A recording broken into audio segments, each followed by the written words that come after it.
Hello again, and welcome back to Illegally Cited. This is Jesse here, aka BGFH, and we're doing things a little bit differently for this video, but we are returning to, it's that time of year again. It is the end of 2019, believe it or not.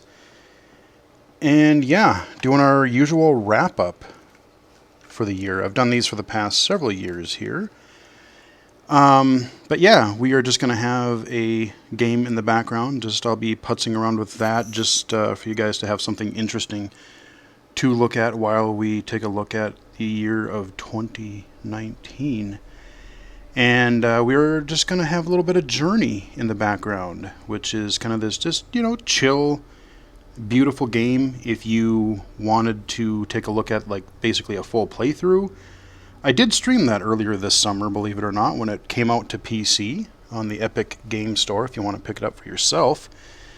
But it's just a really kind of chill but pretty beautiful game.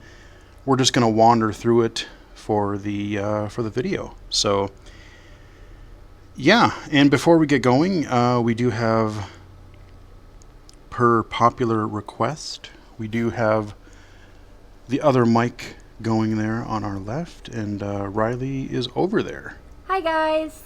There you go. And so she'll be chipping in from time to time, just kind of giving some thoughts. I mean, anytime you want to talk about a specific game or something, you have any thoughts or something, just chip on in. Okay. And we're just we'll go to start. And we'll play some Journey. We're just going to start out in the sand and probably just aimlessly wander for a little while because I don't want to get too far in. Once you get past the first level, you'll meet up with other characters and you can kind of follow along with them. And if I don't follow them, they'll probably like, what the hell are you doing? They'll ping you. So 2019. I think I've done one of these videos for the past several years now. At least 3 or 4. Yeah, at least 3 or 4. And it's been fun, but man, this year in particular has been just something else. It's been crazy. Yeah. So, just to let people know, if people do stumble onto this video, one of their first videos, if you're just subscribed or new, you found this video, I do release videos every Wednesday and Saturday, and assuming I have enough streams to cover it, I do kind of Monday Mixer archives as well. So if I stream something on the weekend, which I usually do, usually Saturdays or something like that, Fridays or Saturdays, but Wednesday and Saturday for sure, you might find some bonus videos for, events like E3 or accessibility conferences or, whatever it just happens to be. So there will be bonus content from time to time. Sometimes if there's some really cool accessibility news or, something like that, you'll find that on the channel as well. And speaking of the Monday Mixer videos, basically, I try to mix things up a little bit. I do a lot of shooters, a lot of action games, but if I do a fighting game or we do some accessible games, I know Riley's been in on a few, and she's been doing some of the, couple fighting games, few Sequence Storm things, which we'll talk about later. So, some of them she will be here for because, I recorded them once she came up here. We'll talk about that later, too. But some of them are still archives from earlier this year. Or I don't think we have any left from last year. I think we're pretty much on to this year. So, if you're wondering why you're just hearing me, it's because those are probably some archives that I did early on in the year. Doesn't mean I wasn't chat moderating, which you'll get to that later too, but I wasn't from here, which he'll explain in a moment. Yeah. So, just kind of have things broken down by January, or by January, by month, because usually I'll do it by either platform or games or accessibility or whatever. But this one, like I said, there's just so much crazy stuff that went on that I'll just, go in order. And January, February, we're kind of slow this year. Not too much going on. For me, it was a lot of GA Conf prep because I, late last year, got invited and kind of coaxed by Mr. Ian Hamilton, and I'm so glad I did, but I went down to California in March for the Game Accessibility Conference as part of a panel. So that was really cool. But January, not too much came out this year. The main early game that I really did end up liking was Resident Evil 2. I did a spotlight video for it. I even did a spotlight for the demo that came out a little bit before its release. And I really liked it. I did a Mixer stream, although sadly, that was one of my favorite ones that never got archived because Mixer was being stupid, that particular thing. So, there is some incentive to catch it live if you, not just in case technical issues prevent it from working, but hey, we want to see you guys in the chat. If I'm playing, Riley will be chat moderating and talking to you guys as well, 'cause especially now we got the couple mics. And if she's streaming, I'll be in there doing the same. So, yeah. But yeah, we lost the Resident Evil 2 stream, unfortunately. But that was a really, really cool game. The original Resident Evil 1 through 3 and even a couple beyond were these, kind of fixed camera angles, bad tank controls. I mean, you worked with them because that's what you had. But they've kind of taken it from Resident Evil 4 and beyond. You got the third-person camera. I mean, it controls immensely better. And the graphics are even better. Oh, the graphics and the audio. sound. Yeah. Oh my gosh. Yeah, it's a really, really cool game. I mean, they upped the production, visual, audio. The main thing that, and I know they just announced Resident Evil 3 for next year, which I don't know if I'm going to work on because part of 2 has this Mr. X guy that just relentlessly chases you. Was that in part of the stream? I don't remember if I got that far. No, you didn't get there. Yeah, No. That guy is a pain in the ass. Basically, there's this big lumbering guy. All you hear is just thud, thud, thud, and he's just relentlessly chasing you. If you get to the safe room that you start in, kind of where a guy was originally, that room is no longer safe anymore. So you basically just have to run like mad and try to evade this guy. You got to the liquor enemy when it started. That's where you got. Yeah, I knew I got to the part where the cop guy, spoilers, but the cop guy ended up turning, which we all knew he would. Mm-hmm. But yeah, any game where you have a relentless enemy or that you can't just stop, I have trouble with those just because it's crazy. So Resident Evil 2 Remake or Remaster, that was my favorite game earlier this year. February we had, God, I can't believe that came out, Crackdown 3. No, right? It seems like that came out ages and ages ago. And the cool thing is Microsoft, just a shout out to them because they've been doing so many cool things, both with accessibility, the adaptive controller, the screen reader support, you got narrator, you got all these accessibility features. But on top of that, you have Game Pass and Game Pass Ultimate, where I didn't buy Crackdown 3. I had Game Pass, and there's a lot of first-party games and older titles, and actually really good titles, that as long as you subscribe, you get them for free. Kudos to Microsoft. Yeah, I mean, I have Gears of War 5 or Gears 5. I haven't installed it, haven't even touched it yet, haven't had time or forgot about it or haven't played it, but I mean, and with the Ultimate version, you get the PC, it's cross-platform. So, I have a better PC. I have the original Xbox One. I don't have the X or the S or anything like that. So, I'm going to get far better loading times on my PC. And this is something that they're going to do going forward. They just announced the new console, the Series X, coming out next fall. They actually named it during the Game Awards. So, if they continue this whole Ultimate, this Game Pass thing, you're going to get a lot to play, especially if they have backwards compatibility and all that kind of stuff. Microsoft is actually really killing it right now as far as services and the way they're serving gamers and just all that kind of stuff. I really like that. Some people complain that they really didn't have the first-party games like Sony did, which, they don't have the exclusive. We got a Halo game coming out presumably next year. But, you know, we don't have the God of War. We don't have Spider-Man. We don't have uh, that other Yakuza game that I forget the name of, Judgment, I think, that I really, really want to play.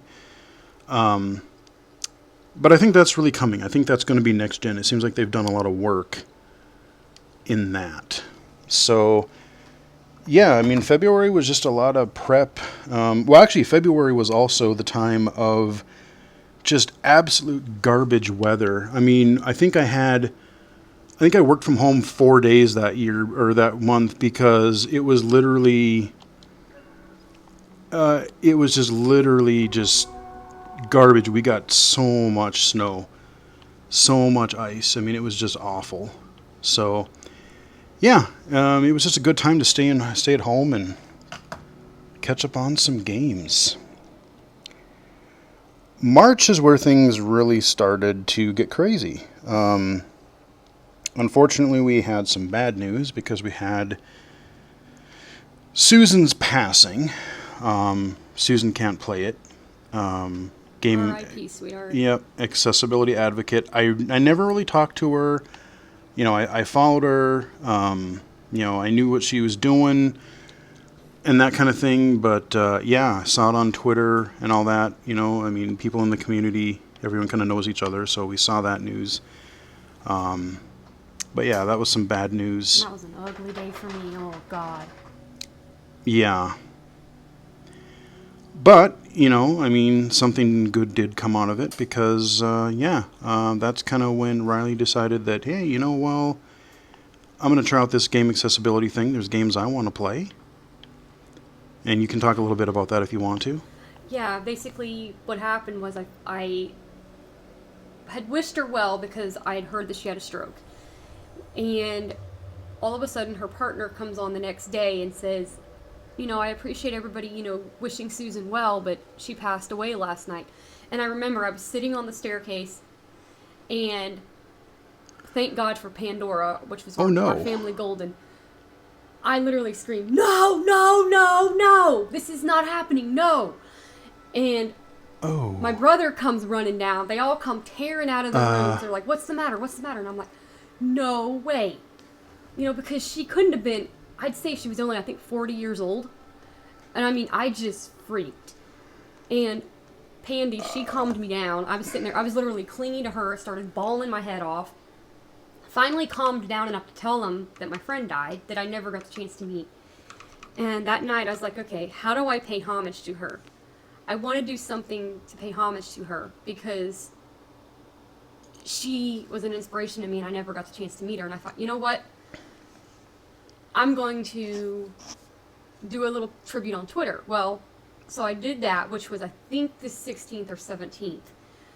By the 20th, I said, you know what? I can do better than this.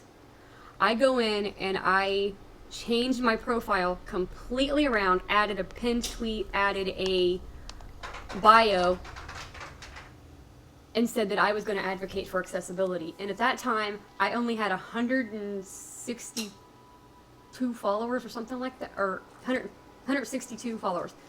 By 3 days later, I had 183. Just boom. So much support just slammed. It was awesome that so many people embraced me that quickly. And yeah, so for those of you wondering what just happened, I learned something new. Apparently there's a portal in that building that jumps you to basically where you were before, like the end of the game, and I'm like, oh crap, I didn't want to do that, so I didn't really see any way to back out and restart. So I just kind of closed it and started again. So we are going to begin this journey one more time. But yeah, hey, live and learn. Okay, cool. I did not know that was a thing. I'm like, oh, what is this light? Go into the light. No. But yeah, so March, like I said, the cool thing was went down to San Francisco, met up with Mr. Steinkamp there, and after he had gone to CSUN the previous week, and so we got to hang out for a while. Actually spent the evening there of St. Patrick's Day in a bar. Who would have thought? But yeah, I mean, we went, but we attended the Game Accessibility Conference, and I was invited to be part of a panel on blind and low vision game accessibility. We had Steve Saylor, we had Megan, oh god, I'm sorry, I forget your last name.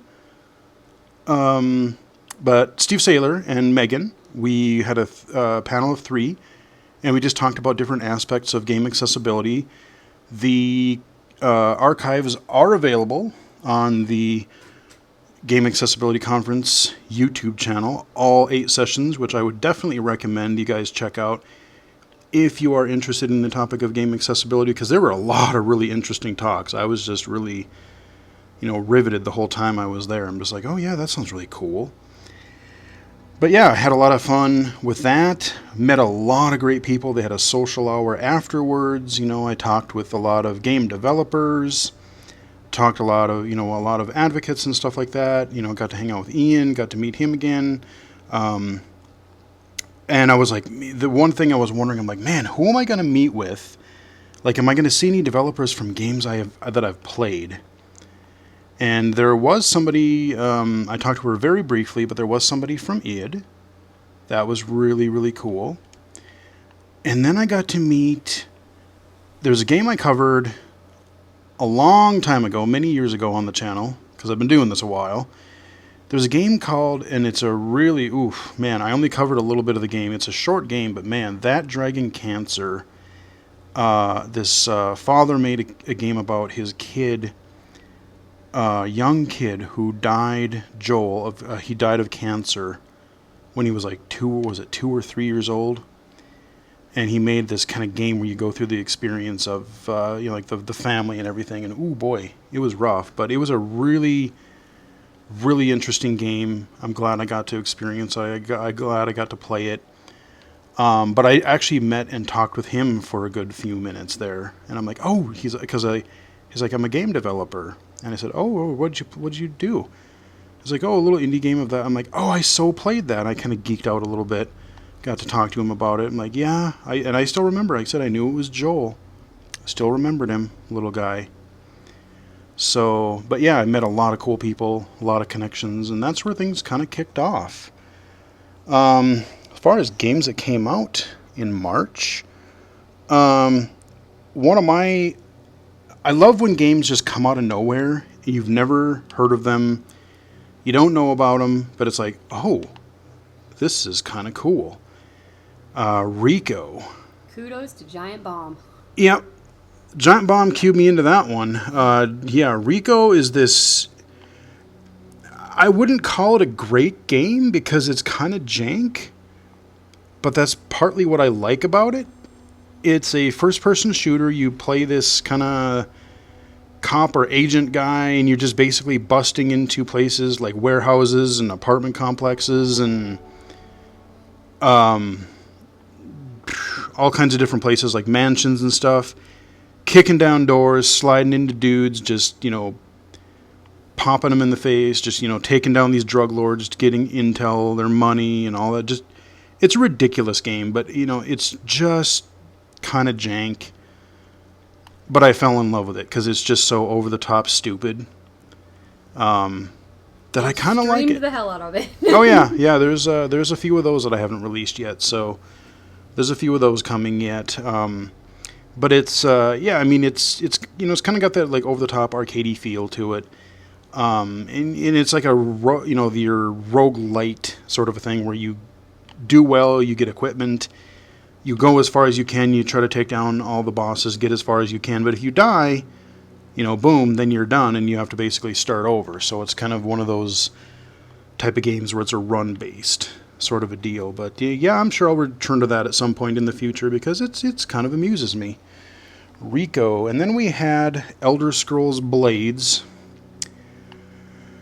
which I really, really have mixed feelings on because I love the Elder Scrolls. I can't tell you how many hours I put into the Elder Scrolls Oblivion, Elder Scrolls 4. Oof. Chris and we played that back in the day obsessively. I must have put 300 hours into that thing over the couple of years. And that's not exaggerating. I mean, it's just the open worlds, all the things that you can do. all the side quests, the guilds, and all that kind of stuff. Obviously, you weren't going to pair that something like Oblivion or Skyrim into a mobile game, so they had to streamline it to a degree. And you know, the gameplay itself, the combat it's fine for what it is. You know, you have touches and swipes and skill buttons that you can tap on to use, and you go through little dungeons and things like that. But you know, it is what it is. You know, it's okay. But just like, you know, any sort of modern day mobile and not so mobile game these days, you know, it's a lot of microtransactions. You know, like, oh, you just got this level. Well, here, you know, you could you got this level, and now you're available to buy this sword. You can buy it for $5 or whatever. I'm like, no. You know, oh, you can get gems and you can craft things, and I don't know. There's just some things that rub me the wrong way about it, and I'm kind of the point right now where I still kind of like to play it. You know, go through the Abyss, which is this sort of endless, or I think it's endless anyway. This sort of endless dungeon sort of a thing where you get loot and everything. But the problem is, like I said, it's kind of this weird. I have my character spec'd a certain way, and I even respec, but like the difficulty of missions, they'll say like easy, but I just immediately get destroyed. I don't know if there's some balance thing still, or if I haven't spec'd my character correctly. So it's a little repetitive. It's a little, you know, there's issues with it, but it's still fun. I still come back to it from time to time. So yeah, that was kind of March. Main thing there, Game Accessibility Conference, really, really fun. Glad I got to do that. April, well, you know, Riley and I had started talking on Twitter. She asked me a couple questions about a couple games that we like to play. If you've watched the channel, you probably know what some of those are. You can play them yet? I can't. Well, yet. Well, yeah. The one probably never will. The other one, maybe. We'll get to that later. Yeah. But, yeah, you know, so we actually just started talking on Skype.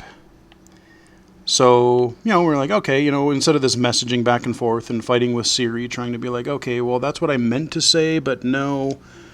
I'm like, yeah, you know, let's just do a little Skype call, whatever, figure that out. And he played some Rico. Yeah. I was messing around with Rico. That was during my Rico obsession. So, I wonder if I'm trying to remember how you grab those. That was actually kind of fun, because I was like, we're sitting there, die. And it was April Fool's Day, and I thought he was screwing with me. I'm like, you really want to talk to me on Skype? Really? I seriously thought he was screwing with me. Yeah. Funny. But yeah, so, you know, that's kind of where we started chatting for a while. And then, yeah, just keep on playing a few games. The weather was starting to finally get a little bit better. We had, speaking of weather, Vacation Simulator. As you know, I am into VR. And Job Simulator is freaking hilarious. I love that game. And Vacation Simulator came out, which I was super excited for. And again, it's one that I really have mixed feelings for, because it's still the same weird, kind of funny presentation. I love all that part of it. But unfortunately, there are a few more low vision-y sort of accessibility issues for some of the tasks that they want you to perform that kind of made me fall off of it a little bit more than I wanted to, and I just really haven't gotten back into it again, and I probably should. But, you know, there's some you have to follow these little patterns for these ice or sand castles, and there's a couple other things where it's like, oh, do this thing from this board that's across the room. And I'm like, well, I can't read or see that very well, so I either have to kind of look at somebody's walkthrough or something online and go, oh, that's what I'm supposed to do. You know. So it is a fun game. I still really do enjoy it, and it is out on the Quest as well now. Haven't picked it up for that yet, but, you know, Vacation Simulator. Definitely check that video out if you want to. MK11 is another one that I was really looking forward to Because if you followed any of the recent Mortal Kombat games, 9, 10, and now 11, the story modes in these are just completely batshit insane. They're ludicrous. They're funny. They're just fun. I did a playthrough of the story modes. You can check that out if you want to. There's like time warping and old and young versions of selves, and that's only the beginning of it. It's hilarious, to be honest. And on top of that, they added not quite full support because options and things like that don't have it, but they do have some narration in their menus. So like your main menus, and you can get in and you can play games, you just can't really set options or look at the move list or anything like that yet. But a mainstream AAA developer, the fact that they're looking at things like this, there's been a few of those. The Division 2, Crackdown 3, there's been a few of these that have just, they're not perfect. I know some people are like, well, if it's not all the way, then I'm not going to support it. I'm like, well, you have to make steps. I mean, you gotta help them. That's what we're here for. Exactly. You got to step up and help them. They don't know it like we do. I mean, they fully acknowledge, okay, yeah, it's not perfect, but we're working on it. The EA games have been doing that. Okay, don't go in that portal. I know what it does now. But, yeah, Mortal Kombat, and it does the same announcer, like the guy that, that says, round 1 fight, or He's finish so him. cool. And it's just cool to hear the announcer just reading the menus and stuff. The downside of that, of course, is that, again, you have to re-record if you add new options or something. But, as far as, like, the mood and stuff, it's a really cool way to do it. And that dude actually really enjoyed it. He really enjoyed doing the narration for the menus. He actually admitted it. He loved it. Mm-hmm. And that's awesome. That's just really cool. And I still get a grin when I'm just going through the menus and he's just, like, saying this stuff. Like, man, I wish I could just sample some people's voices. I know they're working on stuff like that, but, like, having cool voices like that and just have them as, like, my synthesizer just for fun for a while. I know a few of those I'd want. I know. That'd be great. And then we had World War Z, which kind of came out of nowhere, and I played it for a while. I still haven't finished all of the campaigns, but that was kind of a neat kind of third-person Left 4 Dead-esque cooperative thing where I played, mainly a lot with AI. But that one was sort of neat because it was based on different stories. It wasn't like campaigns that were just, one continuous trip. It was like, oh, this campaign you're these people. This campaign you're another group of survivors or whatever. And it's cool because you got to see different areas, but I kind of didn't like it as much just because you didn't get to know the characters the way you did in something like Left 4 Dead or even Vermintide 2. The Vermintide games where we got to see those a little bit. So you really didn't get to know them quite as much. Yeah, that's the only thing I didn't really care for. Yeah. Because I like to get to know them. Yeah, exactly. Because then you're kind of rooting for them to survive and all that kind of stuff. You're attached to them pretty much, and you're like, come on. Yeah. But, they did some really cool stuff with that game. Especially they had these, like, zombie hordes that would, like, literally make these giant pyramids. Yes. And just go, literally, there were hundreds of them. You take, like, a freaking explosive or a minigun and just mow them down. That was kind of a sight to behold. That was some kind of cool... gameplay there. There is an archived stream of that if you want to see it. Yep, and I think there might be a spotlight for it, too. There could be. I don't even remember. But yeah, that was April.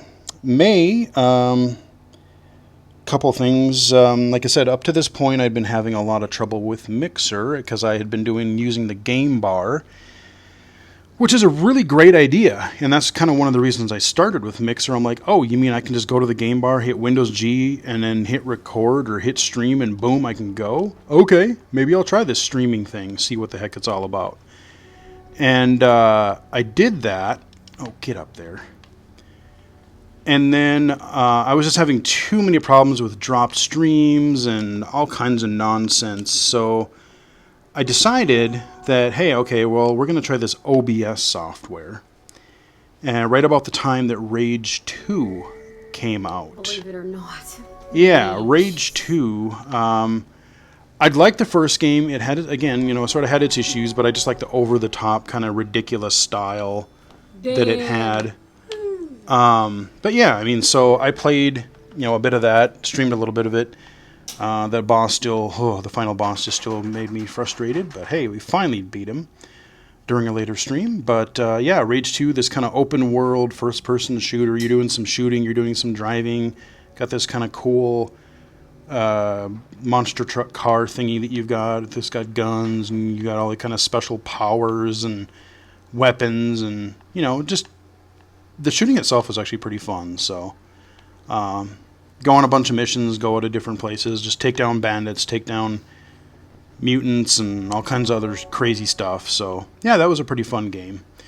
And then right around then too, like I said, I was doing the OBS thing, and then that's where I get a message from Riley, and she's like, well, hey, there were people in your chat, and, you're playing all these action-y games all the time, and, you might miss, I try to check every once in a while, but it's kind of hard to keep track, especially when you got to go over and, use something like VoiceOver. I can't just have my screen on and eyeball it to see the conversation ongoing. So, yeah, she's like, hey, I can, help you out or whatever, do a little chat moderation. And so we started doing that, got that going. Which wasn't actually my idea. He didn't know it until later, but I was sitting outside on the deck, and I do not like to be bugged. If I'm watching Jesse's streams, I want to go leave me alone. I do not want anybody messing with me. And get up there, all buddy. of a sudden, I'm sitting there, and my brother, hey! He was knocking on the thing next to me. Sis! Huh? Get up. What is he I need playing? more of those. I'm like, Rage 2, why? Where? Sis, there's somebody in there, because I had to have the screen off, because believe it or not, we had, he didn't have one viewer, he had two when it came to me, because our dog enjoyed watching his videos. Get over here. And his streams. So she was sitting there, I had the screen curtain off so he could see what was going on. And he turns around and he's streaming, and he goes, sis, there's somebody in there. I'm like, and what? He's like, you need to help him. There's somebody in his chat. Gotcha. He needs help. Somebody's watching too. You've gotta step in. Do something, sis. And it happened to be our good buddy Joe Quirk that happened to be in the chat, talking. Mm-hmm. And so I started chatting, and then I asked him, I said, does that bother you? I said, you want me to do that, or do you want me to not do that? Let me know what you want. That's how I ended up basically chatting with him. Mm-hmm. So yeah, we're kind of building things over time. I had started streaming last year, and then, I found that I kind of liked it, and then just kept going with that. Got OBS, and since I've started doing that, things have actually tended to work quite a bit better. Got the chat moderation going there, which helped out a lot. And yeah, that worked out really well. And then there was another little purchase that I hadn't quite anticipated that month. Yeah, I fought it, but for the longest time, I'm like, no, there's so many issues. I have so many concerns, and I don't know if I can make this work. Watched a couple videos, read a couple things, and then, damn it. All right, fine. I guess I need an Oculus Quest now. So, because I've talked about it on other episodes or other videos, but mobile VR has some issues for low vision gamers that, on one hand it's awesome because you don't have to tether to anything. There's no wires. You can just freely move. It's actually really, really nice. But if you're low vision, there are some additional issues to where, if I'm using my Rift, if I can't see something, I can, really quickly record it to my screen and play back the video, or lift up my headset and try to look at what's mirrored on my screen, which I often have to do because developers seem to love to have menus far away and or tiny. So, that's one thing if I'm on the computer. But if I'm on a device like the Quest, I don't have that option. So there's a lot more experimentation and a bit more frustration. But after I learned a few things about it, I'm like, I know there's going to be problems, but I'm a nerd, and I love VR, and I'm like, I got to try this out. So I did pick up an Oculus Quest, and I'm really glad I did. I'm using it quite a bit. I've Some played. sound. I'll tell you that. What's that? I said it's got some damn good sound on it. I can tell you that right now. Yeah, for being, you can hook headphones into it, but I mean, the speakers itself, even when you're under the headset, like it kind of has. I don't know how it does it, but the speakers are actually in the headset, sort of in front of you, but it's just kind of pushing the sound back towards your ear, and it actually sounds like you still get a pretty good sense of immersion with the audio. It's like it's on his. It's like he's hearing it on his headphones, or on the headset, but I'm hearing it outside the headset. I'm Yeah, not and you in the can. headset. Yeah, if you're in the room, you can usually hear what's being played or listened to or whatever. So I've heard it the other day, and you were. I was in here, and he was in there. I don't know what he was playing. yeah, probably Path of the Warrior. That's what I was thinking, and I Yeah. could hear it all the way out here. So, Yeah, I mean it's really cool because I got a case for it, and I've brought it to work a couple of times because coworkers have wanted to see it. If I wouldn't have had so much crap to try to figure out how to get there and get home, next year I might have to take it home to see the parents, because even my mom, she's like, I would probably take a look at that. Because VR is just one of those things that I love to show people, because seeing their initial reactions is just really funny a lot of times, because they know conceptually what it is, but then you show them and it's like, and then they're like, holy damn.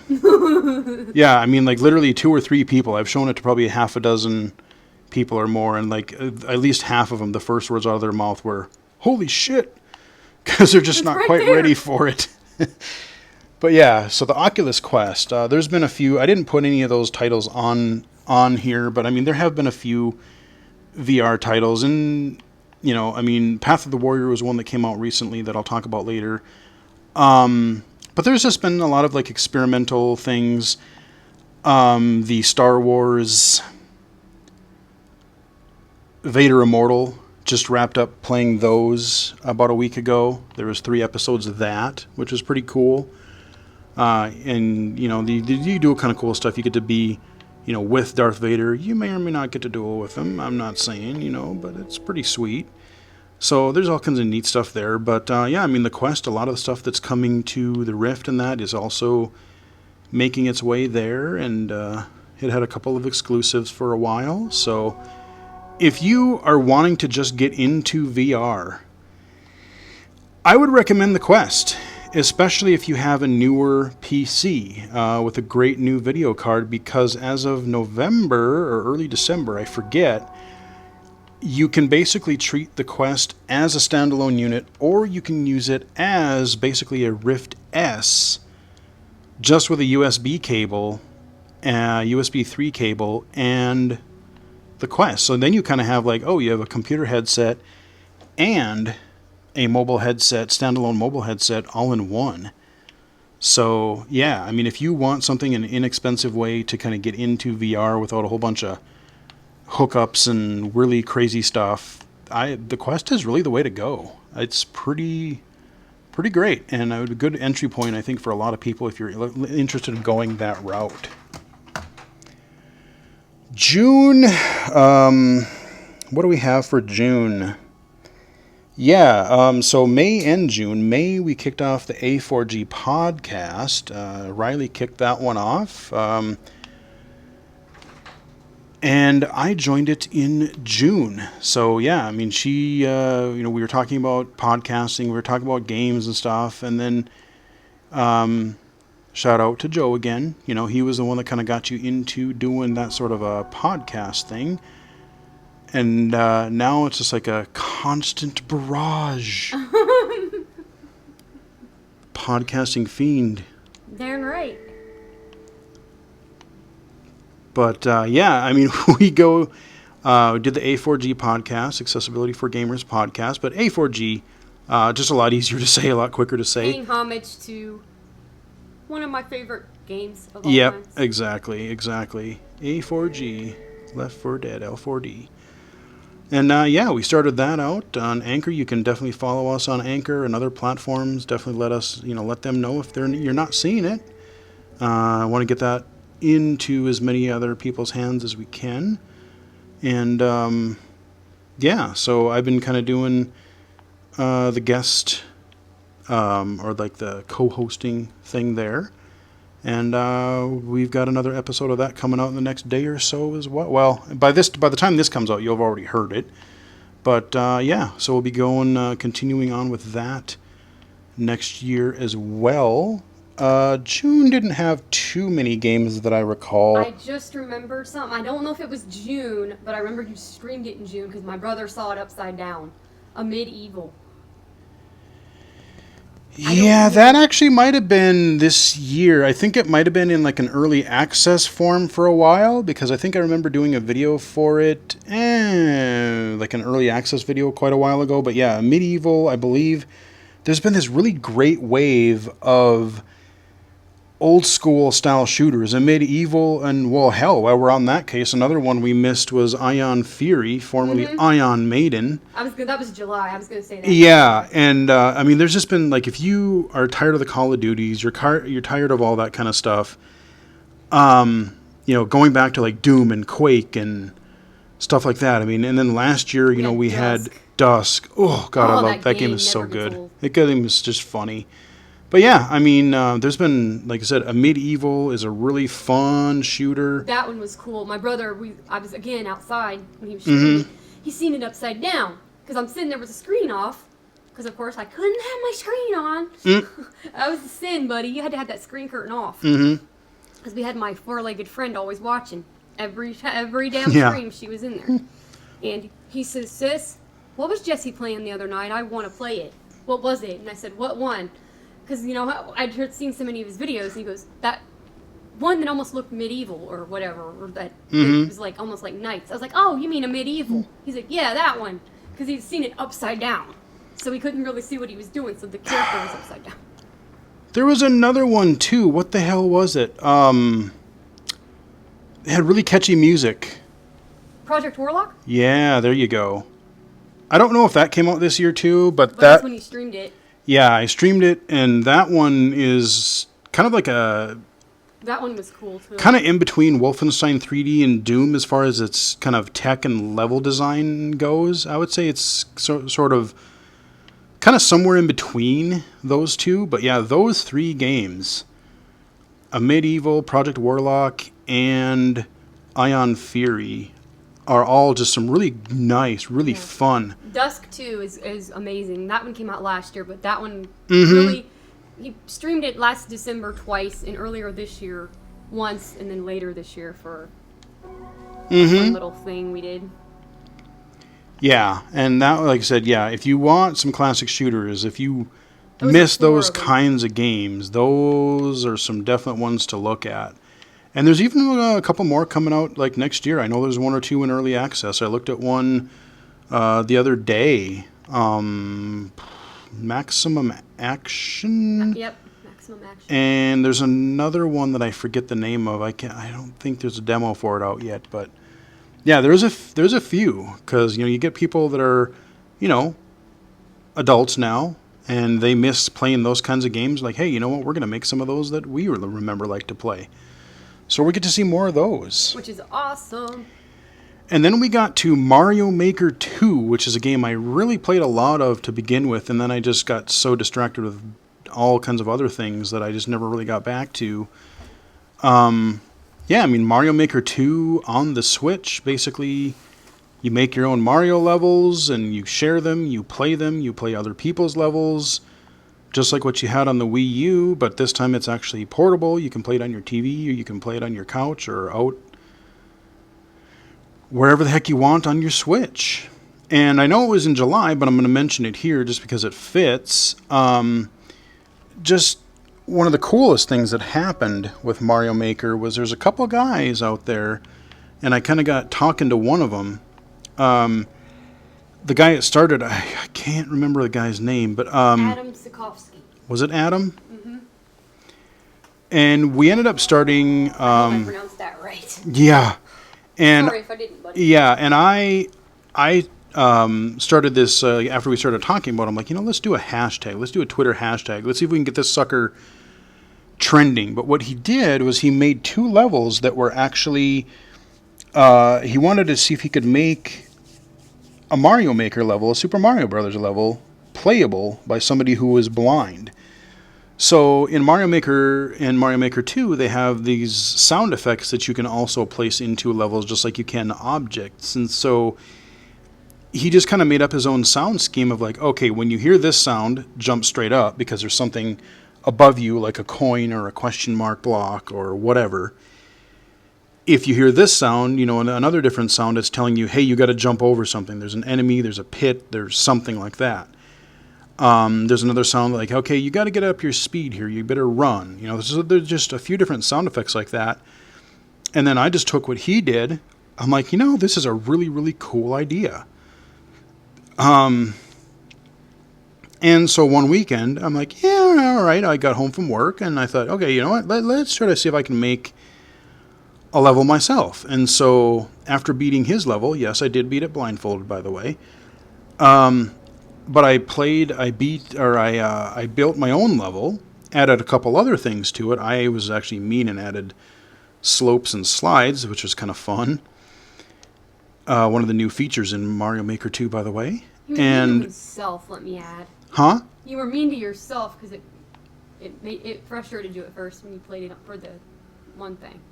Yeah, but that's cool, though. When you beat it, you're like, oh, cool. I made that and I did it.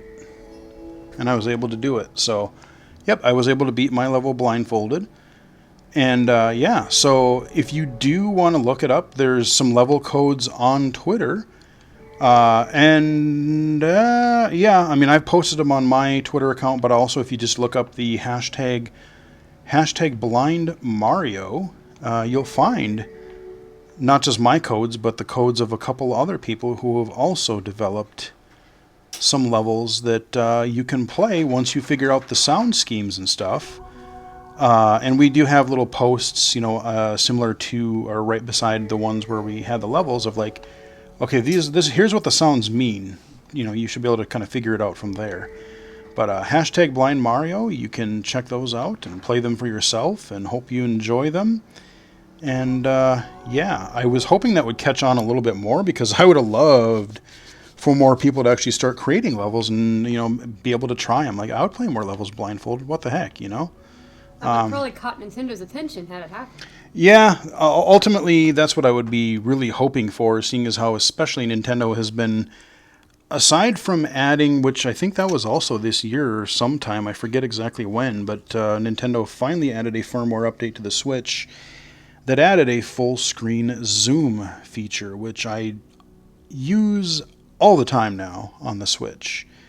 But beyond that, they haven't added anything for like really mobility or blind or other types of accessibility. So I really wish Nintendo would kind of get on that, and that would have been a cool way to be like, hey, there are people who want to play your games. Look at these Mario levels, Yeah, especially when they say they want to make their games playable by everybody. I mean, that's their scheme. Well, exactly. That's the ironic part. Is that they talk about accessibility as just like the widest amount of, widest audience, young, old, men, women, whatever, but it doesn't mean in the context that we're used to. Oh yeah, streamed E3 also. Did a new experiment. Usually I do kind of the videos for the press conferences and, my thoughts about that. I figured, what? Everybody else is doing it. I got this stream thing going. The heck with it. We're going to actually stream E3 this year, all the press conferences. So, yeah, I did that on Mixer. Those are also archived on Yield channel with the E3 playlist. So I streamed all of the like the Microsoft, Nintendo, Sony, Bethesda, EA. Unfortunately, not Sony. They weren't there this year. Well, yeah, that's right. Sony wasn't there. That's right. Yeah, but yeah, I mean, so like all the major things, and I actually like doing that better because then I can just start a little bit early, talk about my thoughts on what might happen, do the commentary over the shows themselves, and then talk a little bit after, like, okay, what did we think of that, And we'll definitely do that next year. Hopefully, we'll be able to do that again. And, we got our 2 mics going, so we'll probably both be doing that for the first time. Looking forward to that. That should be a fun couple of days. I mean, who knows what E3 is going to turn into with it kind of seeming to be shrinking lately. But hey, I'm definitely going to try that again next year in 2020 because I had a lot of fun doing the streaming of that this year. And finally, another Kickstarter project came out that I've been looking forward to forever. Bloodstained Ritual of the Night, your spiritual successor to Castlevania Symphony of the Night. And boy, howdy, is it Castlevania. I mean, the music is pretty similar. The gameplay is similar. What? That game was awesome. I loved it. It was, and the only problems that I really had with it is there's a couple of points where I was totally lost, and there was really no hint or even a vague clue as to what to do. And I might be at one of those points now where I'm not exactly sure where to go because I haven't quite beat it yet. But there was one part where I think I had to go more toward this train thing, and I had no idea what the heck I was supposed to do. But I mean, if you like any of Symphony of the Night, any of the Game Boy and DS Castlevanias, just buy the game, just play it. It's really good. I mean, the gameplay is fun. The enemies alone will crack you up, I'm telling you. Yeah, they got some cheesy sound effects. They got some pretty kind of typical but pretty cheesy sound effects in there. Music is really catchy. Gameplay is fun. You get tons and tons of sub abilities and sub weapons and little quests to go on, and there's cooking, there's crafting, there's just all kinds of crazy. They're like, oh, you want to put that in there? Sure, okay, we'll put that in there too. Just throw the kitchen sink in, and here we go. So it turned out pretty much as good as I hoped it would for something like that, because it went through a little bit of a rocky development and got delayed a couple times and stuff like that, but it actually turned out pretty well. And then, of course, we had an accessible title, Tank Battle Endless Gunner. That was kind of a cool little iOS tank battle game. Pretty fun to play, totally voiceover accessible. Had some sound effects in there for you as well. Yeah, I've gotten to play a few of his games, and they're pretty fun. There's a pretty good variety in there. Kudos to John. He's awesome. Yep, exactly. July. Yeah, July. Yeah, so July started pretty interesting.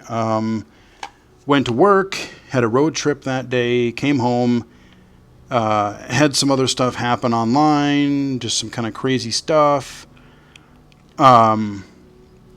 Riley and I ended up having an interesting phone conversation that evening. Started out talking about some other stuff that was going on.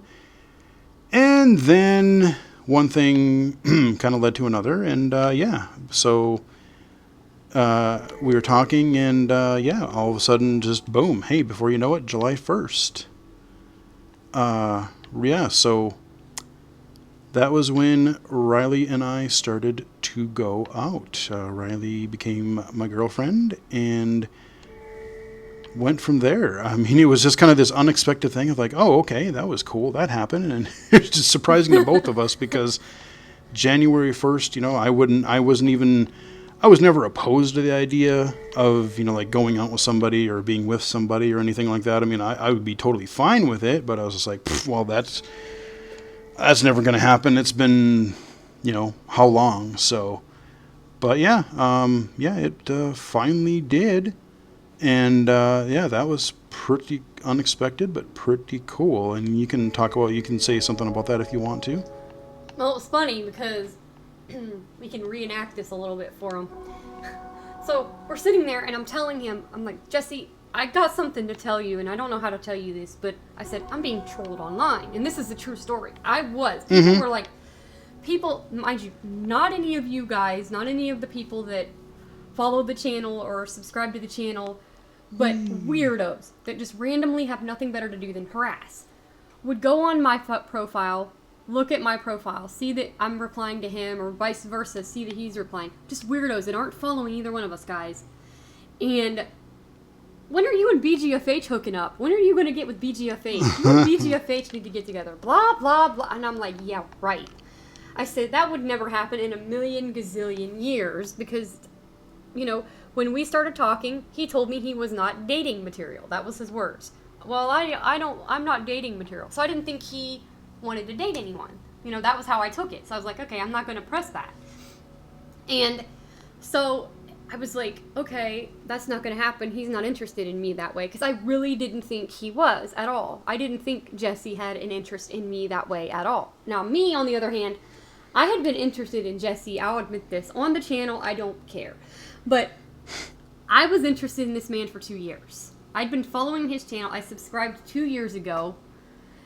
And, but I had found his channel via Blind Gladiator, Audio Rally Racing, and Space Encounter. Those are the 3 games I seen. But the first playthroughs I saw were Left 4 Dead and Doom. Because, let's just say, I was at a rough point in my life at the time, so I needed something to kind of cheer me up, and it worked. And so, basically, found his channel, started following him, fell in love with his voice. I just loved his voice. I thought he had the sexiest voice ever. And so I sat there and I said, all these people are asking this. And his response is, I'm not getting anything like that. And I said, well, people keep asking. And me personally, I didn't think you were interested in me that way. I didn't want to tell you how I feel because I didn't want to get shot down. And his response to me was, Well, I just said, what makes you think you'd get shot down? and I was like, my exact words were, silence. I'm like, what? What did you say? What? Huh? And guys, I seriously almost clammed up on him. But I told him how I felt. Is basically what happened. There was no, will you go out with me? It wasn't the typical cliche sentence. I just basically told him how I felt. And that was it. But I did. I seriously almost changed the subject on him. I was like, what? Huh? I seriously just about changed the subject. So yeah, I mean that's how July started. So yeah, that became an interesting thing that happened, and then we had a couple of really cool games come out, and one of which I had gotten to play a little bit early to kind of help out a little bit. And I wanted to talk about it for so long. Shout out to PixelNix, because Eagle Island. Way to go, PixelNix. Cool Yes. game. 2D platformer. You got an overworld, you've got these levels that are procedurally generated, but the coolest thing is it has just nice, super large text. Everything from the time that you start the game, if you desire it, you can turn text-to-speech on the PC version anyway. Unfortunately, it's not on the Switch, otherwise I was totally going to... I still might grab it for the Switch just because, but... because it'd be cool to have it as a portable version, but... The PC version has full text-to-speech. Not just menus, but the dialogue, the store, the in-game shop, just every little thing. You can pick up a power-up, just every little thing. It speaks. And, even for someone who, you can't play this game if you are totally blind really easily, because the gameplay itself is still really visual. But even as a low vision user, it's still very, very helpful to have text-to-speech because, again, the trend of 2019, one of them we kind of make fun of, but it's sadly true, is that so many games are just using excessively small text. And so even if they're not, I would rather save my vision for playing the game, and then if I can have something read aloud, menus and stuff, heck yeah, bring it on. And Eagle Island, not only does it have that, but it has things for mobility impairment where you can slow the game down, you can turn low vision features on and make things stand out better, to highlight things, customizing controls, game speed, just the amount of hits that you can take. You've got a couple difficulty modes and stuff like that. So, there's a lot of different accessibility in there. The music is phenomenal. Yeah, the music is pretty catchy. Not going to lie. Music is pretty catchy. And And then there's a game that came out in 2018 that I don't know if accessibility was in it right away, and they just added it, and that's why I only discovered it in July. December 21st, 2018. But I discovered this interesting little rhythm game called Sequence Storm. Yeah, Daniel! And I'm like, oh, because I hadn't even heard of it, saw it on Twitter, and they were talking about like, oh, this has like full text to speech and is totally playable if you have no vision. I'm like, wait, what? So I went home, tried it out. I think I barely just tried it, and then I did a stream of it sometime in July, I think. And yeah, I mean, there's a visual mode, but there are 2 different audio modes that you can play, and different difficulty levels of each. And the accessibility features in this game are phenomenal. Yeah. Not just for blind, but you have blind features, low vision features. You've got, difficulty levels. You've got remappable controls, customizing the sounds and the visuals. You've got color settings. You've got, the hearing settings. Being able to either switch what sounds are used for each effect. You can move them from one ear to the other, so you balance. You hear better in one ear versus the other. You can kind of tweak that. There's just so much, and he's still adding more. Yeah, he's still constantly updating it.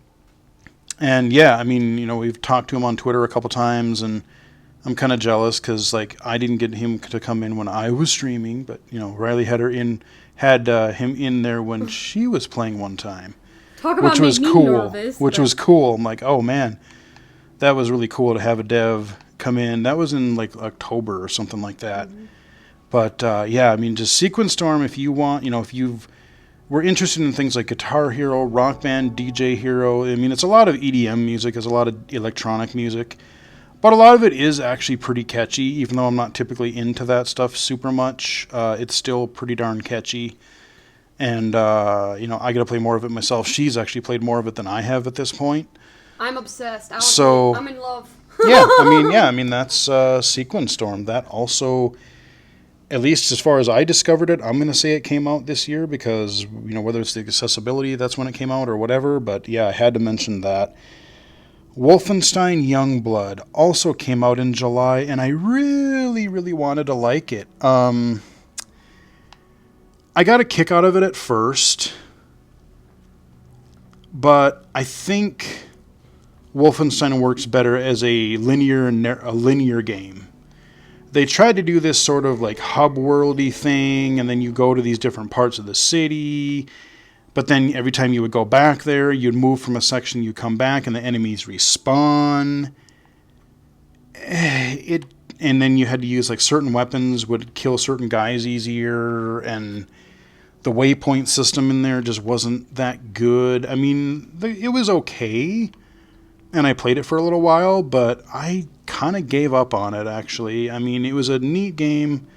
It was fun playing it, but I much prefer Wolfenstein 1 and 2 as far as the last couple of games. I don't think that kind of hub-based or more open-world level design works for Wolfenstein. Huh? That don't fit Wolfenstein, and I've not played it, but yeah, I just don't fit it. I came back to it in like August or September, and I tried it again. I'm like, no, there's so many other things that I want to play. There's so many other things that I want to do, and I think I even uninstalled it. I'm just like, nah, I don't need to come back to it for now. But it is out there. Wolfenstein Youngblood. It's a game that kind of takes place in the 80s, where you play as her daughters. You can play, if you want a cooperative Wolfenstein game, that is one thing that it has going. You can play cooperatively through it, but like I said, the respawning enemies and just going back and forth through some of the samey areas and getting lost, and it was one I really wanted to like more than I did. Let's see, I think that kind of wraps up July. August, kind of another interesting month. CMR came out, Circus Master's Revenge, developed by Joe Congrats, Quirk Joe, and company, Mental Vision. And yeah, basically kind of an audio defense zombie arena, sort of a spiritual successor, except you're this, playing in this demented circus, fighting all the circus freaks. So yeah, played that for a while, beat that. That came out. That was pretty cool. And then, basically, the main other thing that really happened that month is some crazy person kept trying to follow me and, came up to visit me. And Riley came up here to visit in late July. And that was kind of a whole... Late July? Or August, yeah, August, thinking of one thing, saying another. Yeah. Whatever. But yeah, so she came up here to visit because at the time we weren't sure. Like, I was going to go down there. She was potentially going to be speaking at the festival in early September. I was going to go down for that and watch her session, but that never quite came to be. And said she beat me to it and came up here. August 22nd. Second, yep. Yep. And so came up here, was going to visit for, a week or two or whatever, come up with a friend of hers. And What's up, Steve? Yep. Steve brought her up here, and so we hung out for a couple days and said, yeah, we could try this thing out, see how things go, and stay up here for a little while. And then, well, things took a little bit of a turn. Yeah. For good and mostly for good, but sort of not so good as well. But I don't know if you can, I'll let you tell, like, however much you want to tell. Well, basically, we'll just say it like this, because it's no sense in holding it back, because, it's not adult content, so... Yeah. Basically, 26th rolls around. I'd been up here for about 3 or 4 days. And I text the parents and I say, hey, I want to stay up here. Because here's the thing. We had one of these tracking things where, kind of like Find My Friends or like Google Maps or whatever, where you can share your location. Well, the problem is, guys, I do not recommend Life 360. Don't get it. It's not accessible. Don't get it. It's not worth it. If you want to do that, if you're an adult and you want to follow your kids or whatever, they're blind, you want to, share a location so they know where you are, you know where they are, type of thing, use Google Maps or use Find My Friends or Find My, as it's called on the phone now. Mm-hmm. Not Life It 360, works. that doesn't work.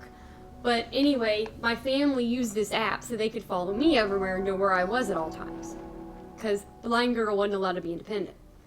Well, basically, I tell them I want to stay up here for a little bit longer.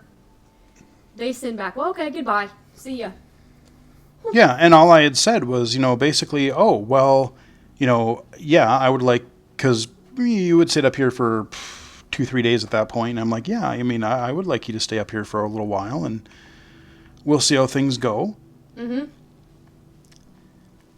Yeah, Well, you it ended up being permanent because they were like, well, good riddance, yeah, see ya. you texted them and say, oh, yeah, I just would like to stay for a little while, and just basically, bye, see ya, good luck, and and the worst thing is, haven't heard from most of them since. Yeah. Even on holidays, which is really sickening to me. Thanksgiving, Christmas, whatever. But yeah, so that's unfortunately one side effect we've really had to deal a lot with. This. And that's a lot of the thing that, you guys never see it on A4G, which is, I never showed it. I never, you guys don't see that side of me because I don't show that side. But I just wanted you guys to know that is why, a lot of things have happened. And that's why I'm still up here, is because basically was disowned, in a matter of putting it. And Right. Sad that a family can do that. Yeah, and I, like I said, I was totally willing to go down there and meet them and, see what, like I said, yeah, I would have been nervous about it to a degree, but, I was going to go down there and see the family and meet everybody and whatever. I had no problem doing that, but then I said, she came up here and then this thing, all this crazy stuff happened, and like I said, I've never really met them yet, and like I said, now I don't know. Now it's like, like, do you want to? Yeah, do you want to? That's the sad part. I hate to say that, but man, that's just That is just It's not a cool heartbreaking. thing to do. So, but yeah, I mean, otherwise it's been cool. She's kind of had to start over because, we're still working on trying to get some stuff from her or for her. But like I said, we've had to do a little bit or a lot of impromptu rebuilding a little bit. But like I said, I've got all my stuff here. You're just more than welcome to use and, use all that stuff. But I mean, yeah, it's just, that was a mess, unfortunately, that we had to deal with. But, like I said, we started going out in July, came up here, moved, and, kind of been living up here ever since. Minnesota's stuck with crazy Frazee. Poor Yeah. Minnesota. Yeah, and then kind of led to September. A few different games came out, or I finally got around to playing them this year. Audio Wizards, for one, which is a very cool Way to go, audio my true sound. audio action-y arcade game that's actually pretty kind of hard, actually. Yeah. I think I'm in the teens somewhere. I haven't really gotten back to it for quite a while, but yeah, I mean, it's pretty fun. I got a video for that out there if you guys want to check that out. And yeah, Audio Wizards is available on Android and iOS, so no matter what your platform of choice is, you can play an accessible audio game. And then we had Hyperdot Demo,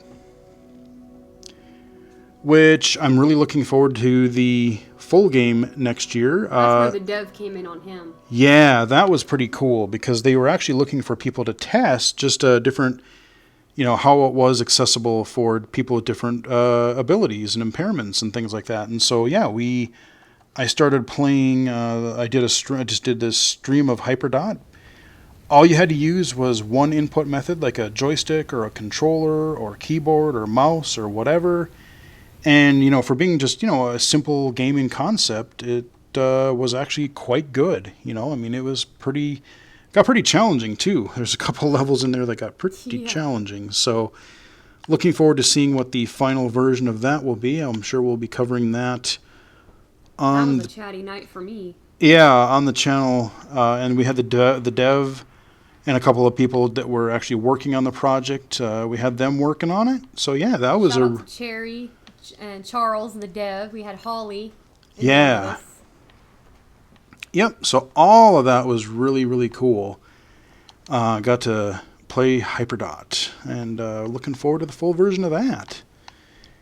Then I was going to start playing it earlier in the year, but another game that was sort of episodic in nature came out. And I started playing it, and I think around episode 3 was out at that time. Mm-hmm.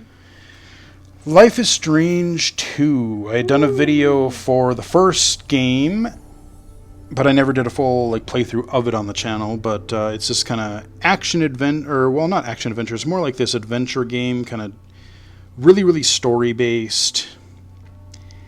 Not quite a point-and-click adventure, but, it's a little bit more than that. But the stories in these are actually really good. I think there's a little bit of, especially in the first season, there's maybe a little bit of cheeseball voice acting here and there. But especially in the sequel, I think they did a really terrific job of not only with the presentation, but just the whole subject matter, the characters, and the stories, and even the issues that they try to talk about and they try to tackle. They don't just say, oh, yeah, violence exists. Yeah, we should just say that. Or, harassment exists or whatever. I mean, the characters actually get into some... He's going to play it in July on the 4th. Yeah. But that was the day that, now that we've already brought up the other thing, that was the day that he found out that my parents did not support our relationship.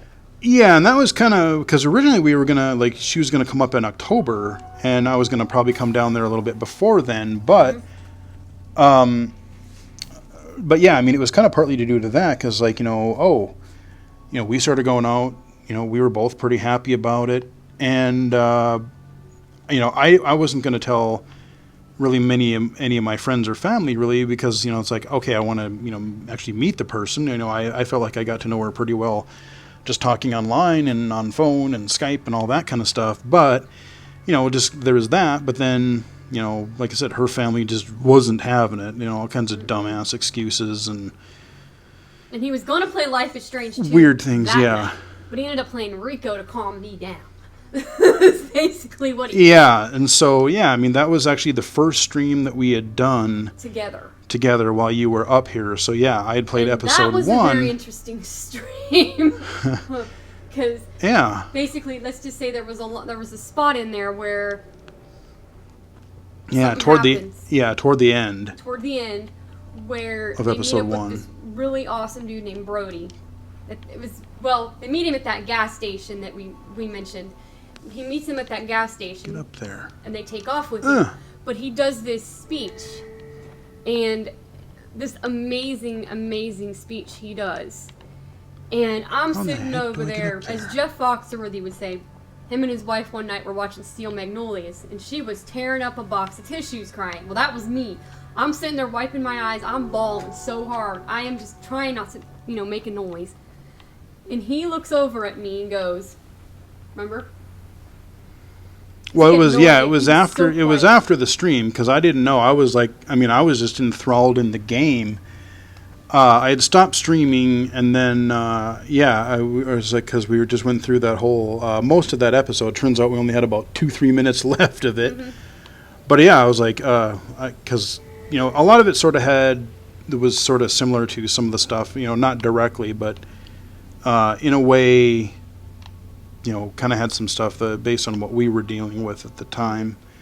And I just looked over and I'm like, that was something. Are you okay? And I'm wiping my eyes. I'm like, no.